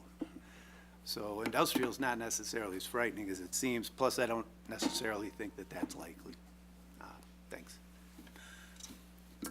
Alderman Bruno. Thank you yet again. The other point that occurred to me too is any way we describe this is a public document too. Clearly a challenging property. If a property shows up in our public documents as B3 or some highly restrictive type property, there's going to be some percentage, or conceivably some percentage of developers that are gonna be clicking through our website and our ordinances and maps and say, oh, they don't have any property that we can put our plan on. So part of this is I wanna leave as much opportunity for developers to come wow us with ideas and not stop. I'd rather reject a bad idea than miss a good idea. Thank you. Alderman Berger, then Cummings. David, are these the only B6 properties we've had since? They are. So the hospital that's now Dotson Place, the courthouse, which hasn't been developed, and the business development, redevelopment areas at the Southeast Industrial Park? That's the, like, Buttermilk North Riverfront on the west shoreline of Gotcha, the river okay. here. So are there any B6 properties undeveloped in Geneva right now? There are not. The designation was intended to, I guess, kind of facilitate that redevelopment and apply to these larger properties where a number of different possibilities, there could be a number of different possibilities for redevelopment. All right, thank you. You're welcome. Alderman Cummings. I like the fact that by staying away from doing a PUD, we display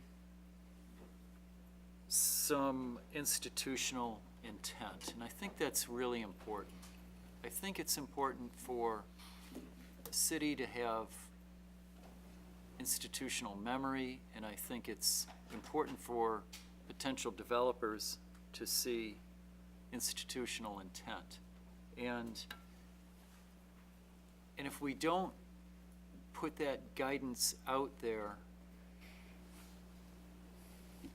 it sort of wastes their time and it might waste our time. I also believe that if a business sees property that they love and they have the wow idea,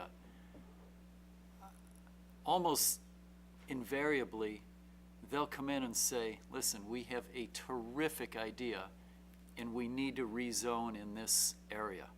And so I don't think it prohibits anybody with a good idea from coming forth with that idea, but it does put that intent out there, which provides some guidance as people are flipping through the pages looking for a location for the next project. And so again, I have to side with the Plan Commission, which again voted 0 to 8 on this. Thank you. Alderman Maladra. And that just triggered another thought in my mind. So if they're, paging through our website or whatever, they're looking at our zoning map, they're likely also looking at our downtown master plan, where we describe a vision for this site.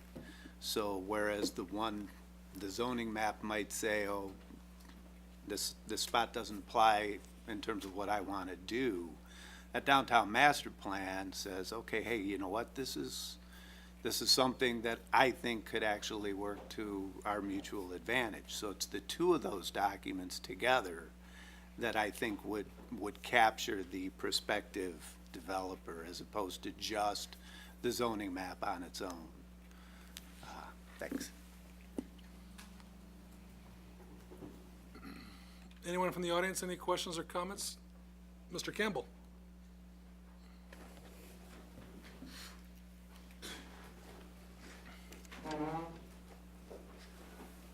Thank you, Mr. Mayor. Good evening. My name is Colin Campbell, 18 South 6th Street in Geneva.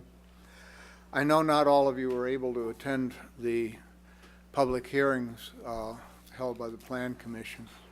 I have never been so impressed by the number of people who turned out to express their concerns about the Marquette proposal, and generally speaking, the quality of their comments, the thoroughness of their research, their knowledge, and their concern for what would be good for Geneva. And the Plan Commission was very patient in going through 2 sessions of probably more than 200 people turning out. We weren't able to count them because they all weren't able to get into the buildings.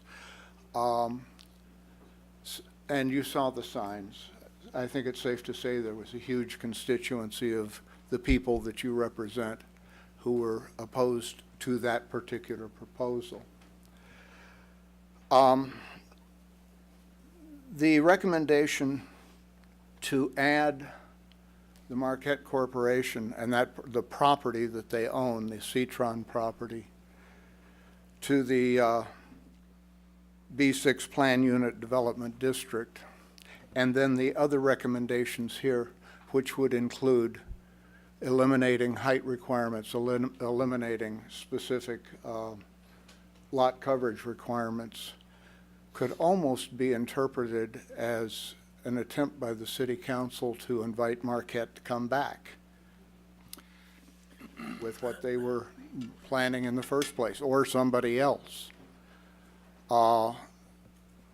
These regulations, these ordinances as they stand, I think protected us from that. I would hate to see these three things changed. I would offer another proposal for you. And I know this may sound really off the wall, but I would like for you to consider it. Everybody wants to see that property developed. The problem with the development of that property, the biggest problem financially, is the unknown factor of the environmental cleanup. Nobody knows, or at least if somebody knows, they're not saying how much that's going to cost. And that can be expensive, as you know. The property that we're talking about, that big piece of property that Mr. DeGroot had a picture of up there, actually, if you look at the tax map, consists of 10 separate designated properties. Some years ago, 2004, 2007, they sold in two lots, or in two separate sales of multiple parcels for $4.2 million. Then they were combined. I'm not sure what the last receiver paid for them. At one point I was told $6 million, but that seemed high for me. However, I understand that the 10 parcels were offered to the library for $2 million. Marquette Corporation, under the name of Geneva Land Ventures, LLC, purchased all 10 of them for $450,000. They got a pretty good deal. My understanding is that they spent $250,000 tearing down Citron. I do not know anything more, but my guess is that they probably don't have much more than $1 million invested. They've got their consultants' fees. I don't think you can really count their own staff time that they've spent on this, because they would be paying their staff anyway. I would suggest that the city say to Marquette, no, you can't build what you wanted to build. We'll buy the property from you for $1 million. We'll clean it up. Colin, I'm gonna stop you right there, not because it's not intriguing, as it always is, but the issue at hand is whether or not we should consider the B6 issue, not I whether understand. we will consider I know. buying. The city has, through its voices at the Plan Commission, said thank you, but no thank you to the proposed development. We don't have a voice anymore to say anything to the developer, other than to consider the issues before us with respect to the property. Okay. So I think it would be. Let me just say this. I think there are other ways out of this dilemma, and those can be discussed. However, I would recommend that you not pass the addition of Marquette to the, it would be okay with me personally to turn it into a B6 Plan Unit Development District, but then you have to have specific designations of properties that are going to be included there, and I would not include Marquette, and I would not change the designations for lot requirement, coverage, and height. They're fine. They work just well the way they are. Thank you. Thank you, Colin. Anyone else in the audience? Yes. Mr. V. Somebody else? No, I think that's you. Mr. Vitang, welcome.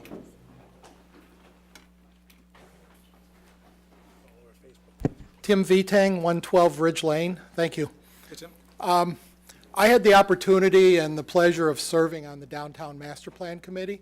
There were parts of it I supported strongly. There were other parts I had some issues with, but overall it wasn't a bad plan. What makes Geneva really unique is the citizen involvement. And when we worked on the, let me back up, when we worked on the plan, going back to 4V, not to get out of order, the property to the north that was left industrial office, that was seen as a low-impact industrial use, and I use industrial loosely. It might be an auto repair facility. It might be a shoemaker. It was things that if somebody bought a house at 6th and Peyton, they could walk to work. So we weren't creating commuters that had to drive back and forth. And it was seen as something that would be developed as a whole. Parking on the inside, the outside along the streets would look nice, residential, not a lot of height to it or massing. And that was with the library in its proposed location to the south of there.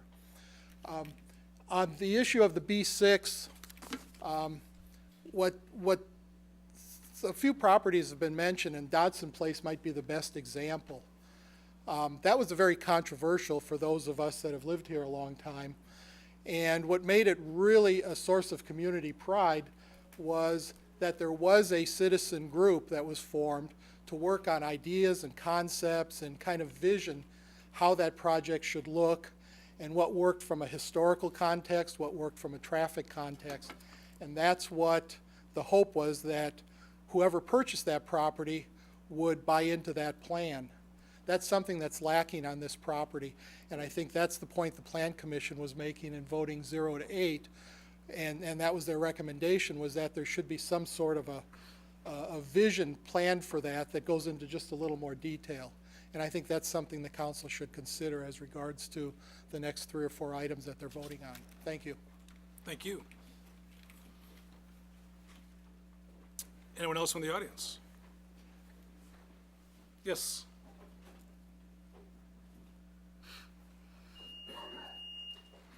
Welcome. Thank you. Mark Grossklag, 409 Franklin Street. We own the properties at 401 and 409 West State. And the properties in front of Geneva Commons, or the shops of Geneva Commons, the Red Lobster, Bank of America, Buffalo Wild Wings. Obviously, I've been involved in the opposition of the former applicant to some degree. Alderman Bruno and Alderman Burghardt have been very helpful all the way along. I'd like to thank them for their insight and thoughts. I'm also a real estate developer in retail development, nothing to do with apartments, but I've been involved in approximately 8 million square feet of retail development in my career. And when we're looking for a site, we don't look at zoning maps. Walgreens is a perfect example, or a CVS. What they're doing in St. Charles with the CVS, I'm sure that wasn't zoned retail, it was zoned some type of office. Walgreens constantly takes residential, industrial, office, puts them together, sometimes 10, 15 parcels. So they're focusing mainly on sites, not on zoning. My biggest concern, I now understand what we're talking about tonight, which is nice, because I thought it was actually deciding whether it was going to be B6 zoning or not just recommended for it or in that respect. I think I've heard from some of the aldermen tonight that holding the cards from the city side, especially on a site that is very attractive, it may be a special site, so to speak, but it's certainly not a blighted site in my imagination, anywhere. I mean, there's going to be more interest in that property from numerous different developers as time goes. It may not be tomorrow, might not be 2 months from now, but in 2 years from now, I would venture to guess we'd have had at least 1 or 2 good proposals for that site. And my experience with development is it's never the first guy and it's sometimes the third or fourth guy that comes along and it all works out. The first 1, 2, or 3 people pave the way and get everybody comfortable with a certain idea, and then it works out in the end. And it's for the betterment of everyone. So I would be opposed to B6 on that site only because, as it has been stated already, it loosens the criteria. It gives unlimited height or more than what's allowed today, or FAR, or setbacks, etc. So that's just my thoughts. Thank you very much. Thank you, sir. Anyone else joining us this evening? Any additional comments from the dais? Alderman Bruno. Would Director DeGroot like to clarify for this particular motion how height under B6, or setbacks under B6 compared to its current industrial zoning?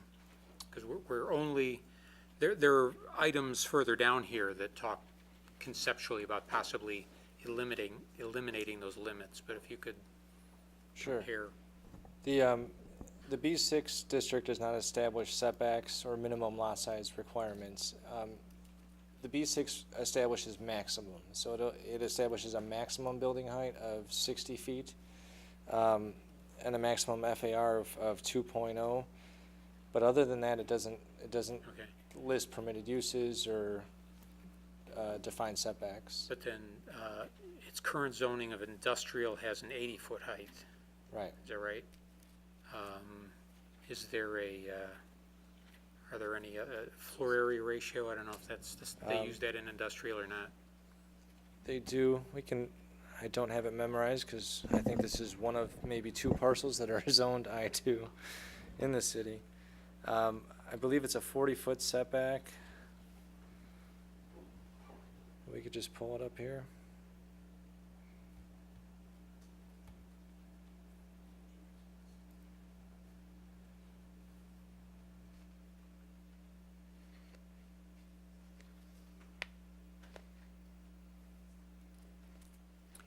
Okay, so the street setback for the building is 75 feet, for parking is 50 feet. Floor area ratio is 1.5, where the max in B6 is 2.0. Maximum lot coverage is 80%, which is the same as the proposed B6. Maximum building height is 80 feet, where in B6 it would be 60 feet. So some things are tighter, some things are looser. Right. Okay, thank you. Alderman Maladra. I need some clarification on what we're doing. So this is not a motion to make this site B6, correct? It's to establish its eligibility as B6. So then what would make it B6? A rezoning of the property, a map amendment to change it from industrial to the B6 district. So something would have to go, to get it to B6, it would have to go through council again. Would it also have to go through the plan commission again? You have to go through a plan commission public hearing again. So whatever's going to happen there is going to have to go through some sort of process for change, whether it be zoning or whatever. So why do we have to go B6 at this point? It doesn't solve anything. It just sort of creates more confusion than anything else. It's got to go through the plan commission. It's got to go through the cow. It's got to go through a whole bunch of other steps just to get to B6 when we start the PUD process, which also has to go through all those things as well. So again, I don't see what Geneva gains from this, except for that maybe somebody randomly paging through our website doesn't get frightened away. Might I respond? Alderman Bruno, then Cummings. Yeah, the thing that keeps coming back to me is that some industrial use could be built by right today. And I don't think anyone wants an industrial use there. The Marquette thing could come back again by right if we go the B6 route. So if we're going to talk about imaginary events, I think we can, you know, negate each other on the imagine. They still have to go through the PUD process. So does the other, oh, shit, I told you shouldn't comment. Alderman Cummings, then Burkhart, and then our folks in the audience there. Not that I want to accuse you of this, but I've seen this happen. We write something in to the plan or approve something under the auspice of, you know, it's going to come back anyway. Why don't we just do this? You'll get another chance to vote on it. And 6 months later, when we're voting on it, we vote it down, I hear, why are you voting against this when 6 months ago you wanted to put it in? What was your intent back then? It's frustrating and it's a waste of time, and I think unless we intend on going in a certain direction, I'm not starting to walk down that slippery slope anymore. I'm not doing it because of that bite that I get 6 months later. Thank you. Alderman Burkhart? So Alderman Bruno, you said you want to list this as B6, as eligible for B6, because industrial could be built there today. If we approve this tonight and add it to the eligible of B6, could industrial be built there tomorrow? It could. This again is just identifying the property as suitable for B6 zoning. It's not actually rezoning the property to B6. Do we need an applicant to rezone if we decided The that? city can initiate a map amendment. You don't need the property owner's authorization to do that. You have to notify the property owner and go through the public hearing process. But the city can be the applicant. Thank you. I think Mr. Olson and then Mr. Dyer, okay.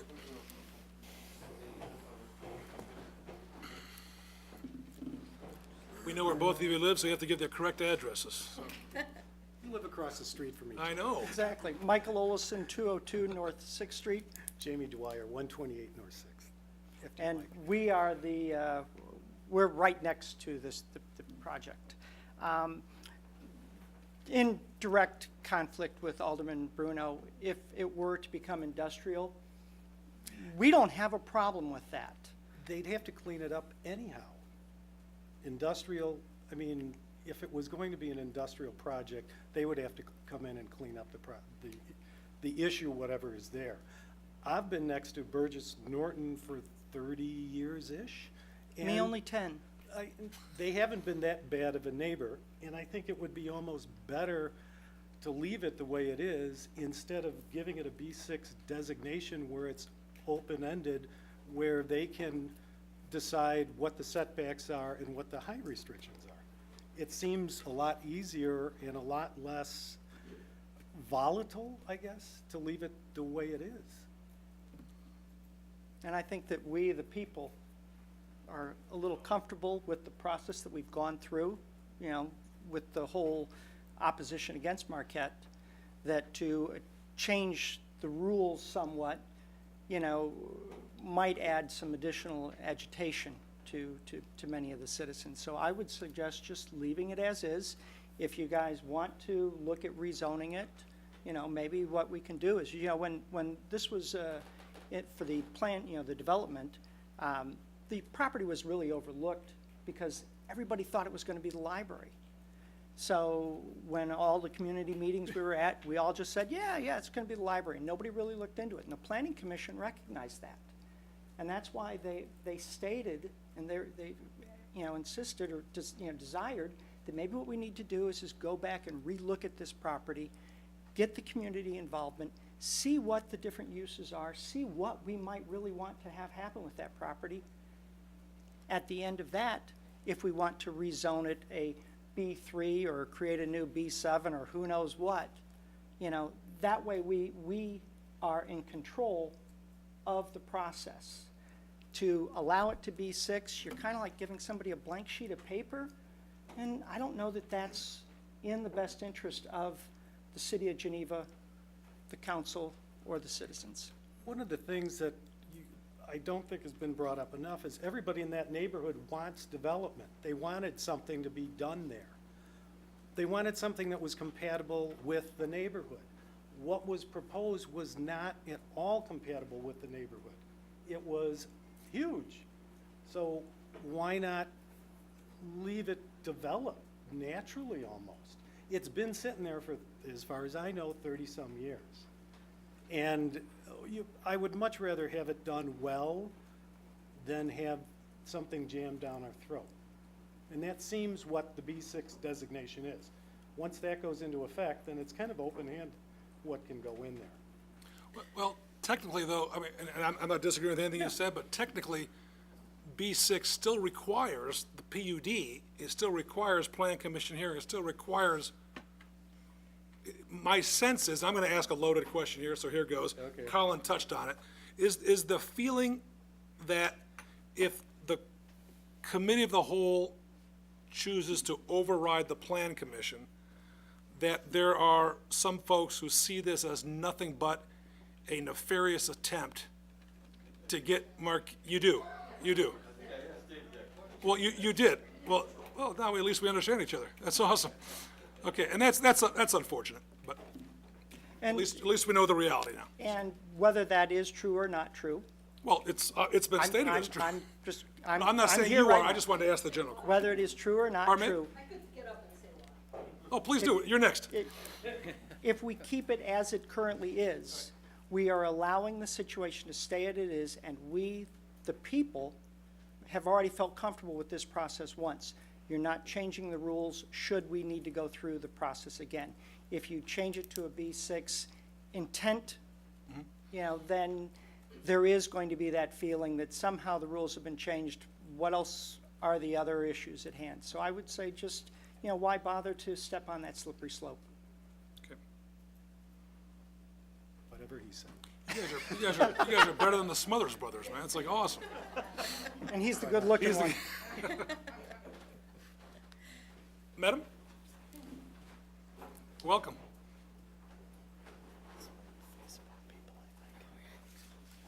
Hi, my name is Kathy Zhang. I'm at 717 Woodward. I think that listening to all of this and going to all of the Planning Commission hearings, what keeps coming out of this that I keep wanting to say is Marquette currently owns the property. So why do we want to change this to make it easier for them? You're trying to say that it doesn't make them easier. I don't know why we'd even bother to change it. We already know who owns the property. We already know how they've presented what they want to do.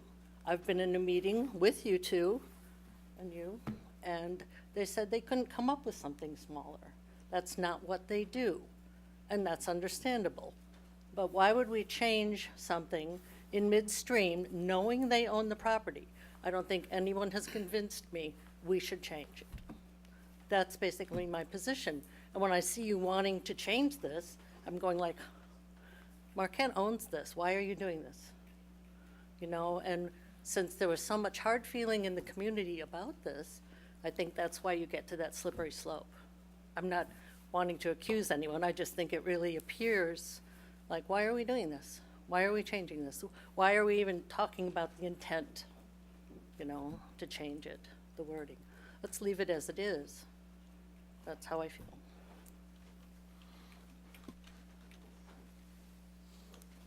Yes, sir. Welcome. Thank you. Good evening, Mr. Mayor, Council. My name is Pat Griffin. I represent the applicant, Marquette Properties. I'm a very popular guy. I also own property and own a business in town, so I hope nobody takes that against me. I'm just doing my job. I'd like to try to answer the question, and I know I won't be able to tonight, but why would we do this midstream? And I've heard words like frustrating, waste of time, and gauntlet, and certainly those are all words that ring true in terms of the process that we went through. It's a process that I've been through many times over 20 years representing developer applicants in towns like Geneva, St. Charles, Batavia, Kane County, Elgin, Aurora, and other places. The answer to that question, I think, is because your comprehensive plan and your zoning ordinance are intended to be a guide, and they expressly state so. And while not everybody may look through your zoning ordinance and not everybody may look through your comprehensive plan before they look at a development site, I can assure you that I do, as an attorney representing developers. I can assure you that Marquette has. And, to kind of take the mystery out of what are we doing here, or what is Marquette doing here, what are we doing with the site, we're looking for some guidance, okay? And the problem that we have right now, or the problem that any developer will have coming before the city, is that your comprehensive plan, even without the amendments with respect to the specific site, and your zoning ordinance are in conflict. And so while your comprehensive plan, even without the amendments that you voted on tonight, suggests that your downtown area needs more high-density development in order to accommodate and maintain the other historic charm that you have. In other words, use these limited spaces to build that diversity of housing and the high density to take the pressure off the rest of your downtown area. Your zoning ordinance does not reflect that. And so the request to say, hey, look, let's at least recognize that we should coordinate our zoning ordinance with our comp plan, there doesn't seem to be a desire to do that. Some of it is through lack of information, some of it is through misinformation, but I guess I'm here to tell you just on behalf of my client, the applicant, we're just looking for some consistency in what can be expected, whether Marquette develops this site or whether somebody that we sell the property to or work in connection with develops the site. That's what we're looking for. And without that consistency, without guidance from your planning documents, it's really impossible to know what to come back with. And developing in a shell game scenario where you just come in and you wait to see what happens is not a good way to do it. And I think the last few months, while the process, no question, the process worked in terms of people got an opportunity to talk about the plan and the commissioners got an opportunity to look at the plan. The plan, at the end of the day, even though it was sort of consistent with some of the elements of your comprehensive plan, was not supported by your citizens, obviously. So we're looking for some direction, some guidance, and when you have planning documents that aren't consistent, like this simple request that's pending right now, is simply a simple amendment that makes your comprehensive plan consistent with your zoning ordinance. The following item, where there's looking for relief from your maximums, that was unnecessary for our present development. So I guess the answer to the question, why would we do this, is to provide some guidance, to provide some consistency within your planning documents. It's not to help Marquette or any other specific developer or any other specific development plan. It's to provide that guidance. So. Thank you, Mr. Griffin. Anyone else from the audience? From the dais? Alderman Maladra? So bringing our zoning map in context with our vision. David, the way I understand the vision is to say we favor a mixed-use commercial residential development in that area. Is that fair enough? Correct. Right. Is B6 the only way to achieve that? It's not the only way to achieve that. Fair enough. So there's multiple ways to bring those in sync. And what would determine the best way to bring them in sync is to firm up the guidance that they're looking for. What exactly is the type of, what exactly are the physical characteristics of the type of commercial mixed use that we're looking for in the area? Is that a leap, or is that a fair assessment as well? And that's a fair assessment. I think looking at our current zoning districts that we have in the ordinance and determining which, if any, of those are what we would like to apply to this property is an exercise that would be worthwhile if we don't move forward with B6. Yep, thank you very much. Anyone else from the dais? From the audience? We have a motion. We have a second. Does everyone understand the nature of the motion?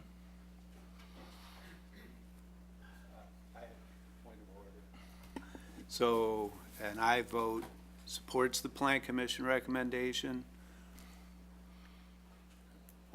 overturns the Plan Commission recommendation. Overturns. Yeah, and Thank I you. vote overturns. Gotcha. And nay vote sustains, Gotcha. if you will. Again, 2/3 vote is required to overturn the Plan Commission recommendation. Therefore, 7 of the 10 aldermen serving must vote in the affirmative. Jean, if you'd be so kind. Mike Bruno? Aye. Tara Burkhart? Nay. Donald Cummings? Nay. Dean Kilburg? Nay. Craig Maladra? Nay. Richard Marks? Nay. Jim Radecki? Tom Simonian? Nay. Mary Sino? Ron Singer? The motion fails with 1 affirmative vote, 9 nay votes. We move on to item 4X. Recommend draft ordinance amending Chapter 6, Office and Commercial Districts, Article H, B6 Planned Unit Development District of Title 11 of the Geneva City Code, zoning ordinance, specifically Section 11-6H-3, lot and area requirements. Motion by Marks, seconded by Cummings. Mr. DeGroot? Okay, this proposed amendment is also to the B6 district. The B6 district, as I mentioned, does not set minimum lot sizes or setbacks, but it does establish caps on floor area ratio, lot coverage, and maximum building height. Marquette's initial proposal did need relief from those items. It had a floor area ratio of above 2.0. It exceeded the 80% lot coverage and exceeded the maximum building height of 60 feet. Throughout the Plan Commission review process, they made amendments to their plans that eliminated the need for relief from those items. But it was their desire to move forward with these requested text amendments. Again, for that guidance in the future, is the council or is the community willing to consider lot coverages above 80%, building heights above 60% if those result in increased setbacks or public open space, whatever the case may be. So the amendments here are shown in bold font or in struck-through font. It's basically to eliminate those caps on maximum floor area ratio, lot coverage, and building height. Questions or comments from Mr. DeGroot? Alderman Cummings? Yeah, my comment really is, one of the most difficult questions for me to answer is when somebody says to me, if I were to something, would you, whatever. So now I have 2 hypotheticals. And I really don't like to work with hypotheticals. What I like to work with is someone comes to me and says, I see that you feel X, and I'd like you to change your mind on that because I have a terrific idea. I have a great idea for a building on an empty lot. And I see that it's going to be outside your boundaries, but hear me out, and this is my idea. That's what I like. If we overturn this, we get into this sort of double hypothetical situation that I don't have any comfort in. The Plan Commission minutes read that Commissioner Evans stated she saw no benefit to removing the bulk requirements if a future developer wanted to develop the site. The requirements could be amended at a later point. Again, leave some structure in place, let the person come in and ask for a variance or whatever the verbiage is. Commissioner Stocking said he saw no compelling need anywhere in the community to relax the standard because it was placed in the plan for a good reason. I agree with that. We have structure there. I don't want to, obviously I don't do any developing. I don't know about that business. I know about other businesses. If someone has a good idea, they come and they say, listen, I've got a great idea.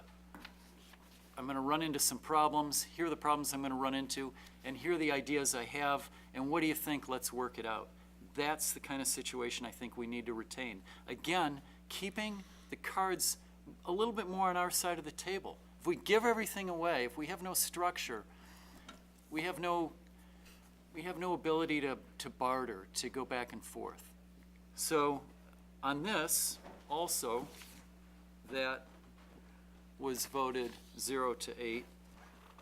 I agree with the Plan Commission again on this point. Thank you. Thank you. Anyone else on the dais? From the audience? We have a motion. We have a second. Madam Recording Secretary, please take the roll. Mike Bruno? Nay. Tara Burkhart? Nay. Donald Cummings? Nay. Dean Kilburg? Craig Maladra? Nay. Richard Marks? Jim Radecki? Nay. Tom Simonian? Nay. Mary Sino? Ron Singer?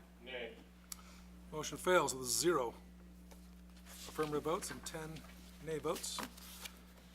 Item 4Y is to recommend draft ordinance amending Chapter 9, Plan Unit Developments of Title 11 of the Geneva City Code zoning ordinance, specifically Section 11-9-2, Purpose and Objectives. Marks makes the motion, and seconded by Sino. Director DeGroot? Thank you. This amendment is to the planned unit development chapter of the zoning ordinance. This chapter outlines not only the procedures for PUDs, but the purpose and intent of how we use them in the community. They are intended to provide some flexibility in development, but it's a privilege that has to really be earned by the applicant. You have to demonstrate compliance with the special use standards and that there's an overall benefit to the community. We have 3 specific purposes for the PUD outlined in the zoning ordinance today, and those are really geared towards greenfield development when Geneva was not a built-out community, for new subdivisions, for Geneva Commons, for the Southeast Industrial Park, or even the Geneva Business Park. For those areas to encourage clustering of houses, increased open space, bike paths, whatever the case may be. There's really not a purpose and intent clause that speaks to infill development. So as part of this application, we thought it was important to recommend an amendment that added a purpose and intent for infill development for opportunity sites that have been identified in the downtown master plan or the comprehensive plan. So really just identifying that PUDs can be used to promote the redevelopment of those identified properties. And the Plan Commission did support this unanimously. Questions or comments for the director? From the dais? Alderman Burkhart? Would Park Place be an example of a PUD that was used for infill development? Yes. So that was able to move, is this kind of just getting us more in line with where we think we'll be heading with PUDs? I mean, that Park Place was able to go through without it officially being in here, but. Right. Is that right? Right. This is something we've identified as needing to align our downtown master plan with our current zoning, and we thought it was a good opportunity to bring it forward. Thank you. From the audience, anyone?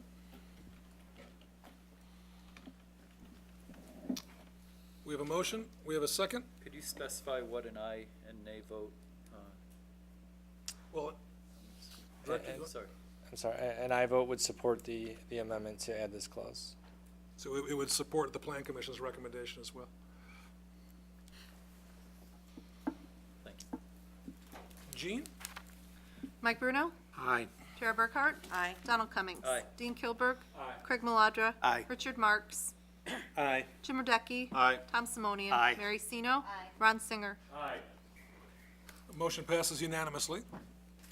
Item 4Z is to recommend draft ordinance amending Chapter 9, Plan Unit Developments of Title 11 of the Geneva City Code, zoning ordinances, specifically Section 11-9-9, bulk incentives and open space. Second. Alderman Singer makes the motion, and Marks makes the second. Mr. DeGroot. Sure. This item is a little repetitive of, I believe it was item X that we just considered. The PUD chapter also establishes a cap on how much you can increase density from the underlying zoning district.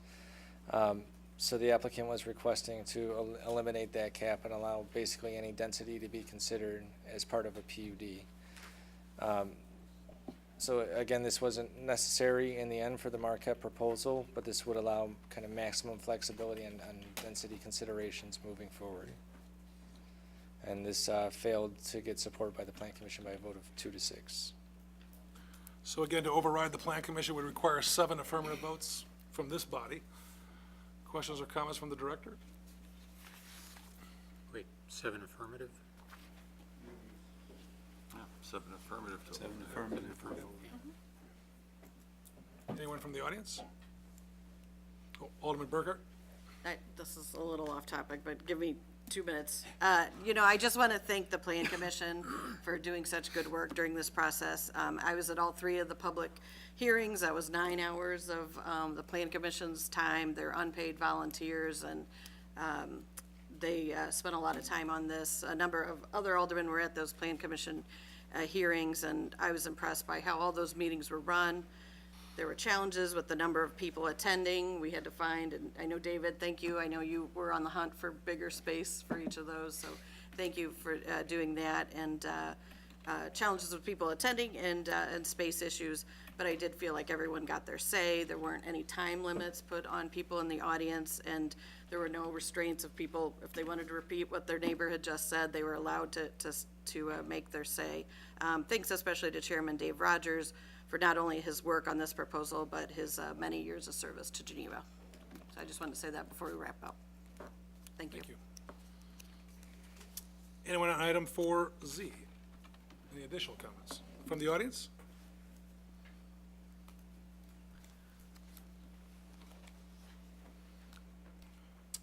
We have a motion. We have a second. Jean, whenever you're ready. Mike Bruno. Nay. Tara Burkhart. Nay. Donald Cummings. Nay. Dean Kilburg. Nay. Craig Maladra. Nay. Richard Marks. Nay. Jim Radecki. Nay. Tom Simonian. Nay. Mary Sino. Ron Singer. Motion fails with no affirmative votes and 10 nay votes. Mayor, just a question. So these items will not appear now, since on the city council agenda next week, is that correct? One will. One Yeah, will, item, one will, you're right, one two. will. 2 will. Two will, yes, correct, 2 will. Oh, you're right. Okay, thank you, yes. Oh, Okay. yeah, 3. Three, you're right. The two master plans.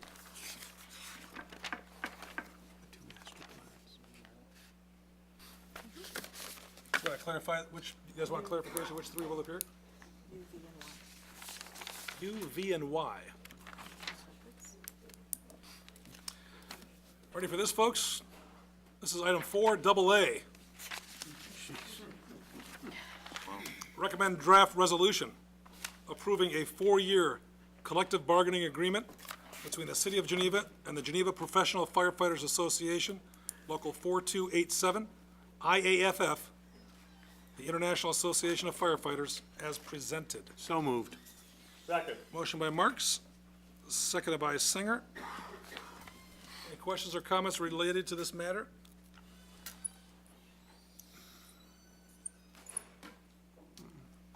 Madam Recording Secretary, please take the roll. Mike Bruno. Aye. Tara Burkhart. Aye. Donald Cummings. Aye. Dean Kilburg. Aye. Craig Maladra. Richard Marks. Aye. Jim Radecki. Aye. Tom Simonian. Aye. Mary Sino. Ron Singer. Aye. Motion passes with 10 affirmative votes, no nay votes. New business for the Committee of the Whole. Alderman Maladra? I do. Beautification. Summer planting is this Saturday, May 14th, starting at 8. Former Alderman Flanagan asked that garden adoptees meet at their adopted garden at 8. Then I have a second item. Brad Coombs left parking ticket information for everybody to pick up on the way out. Finally caught you, didn't he? This is all just mine. Anyone else on the dais? Anyone from the audience? Anything at all? Questions, comments? Yes, Mrs. Campbell? Go ahead, but Gardenology is this Saturday as well.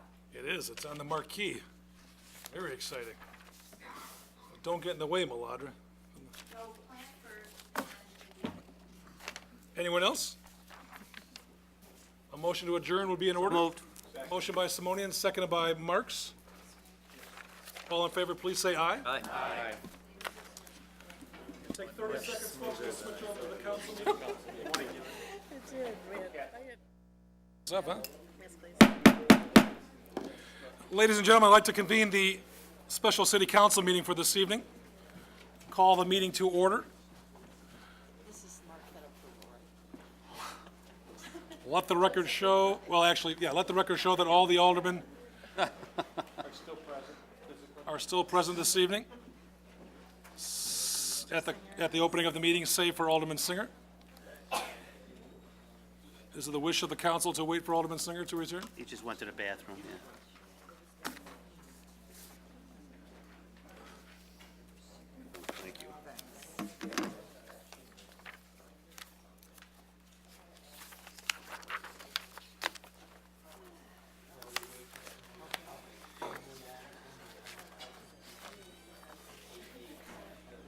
I don't think many times at all.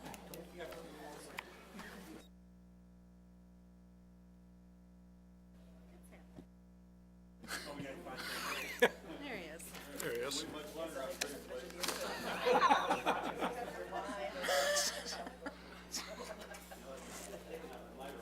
Where the hell are my glasses?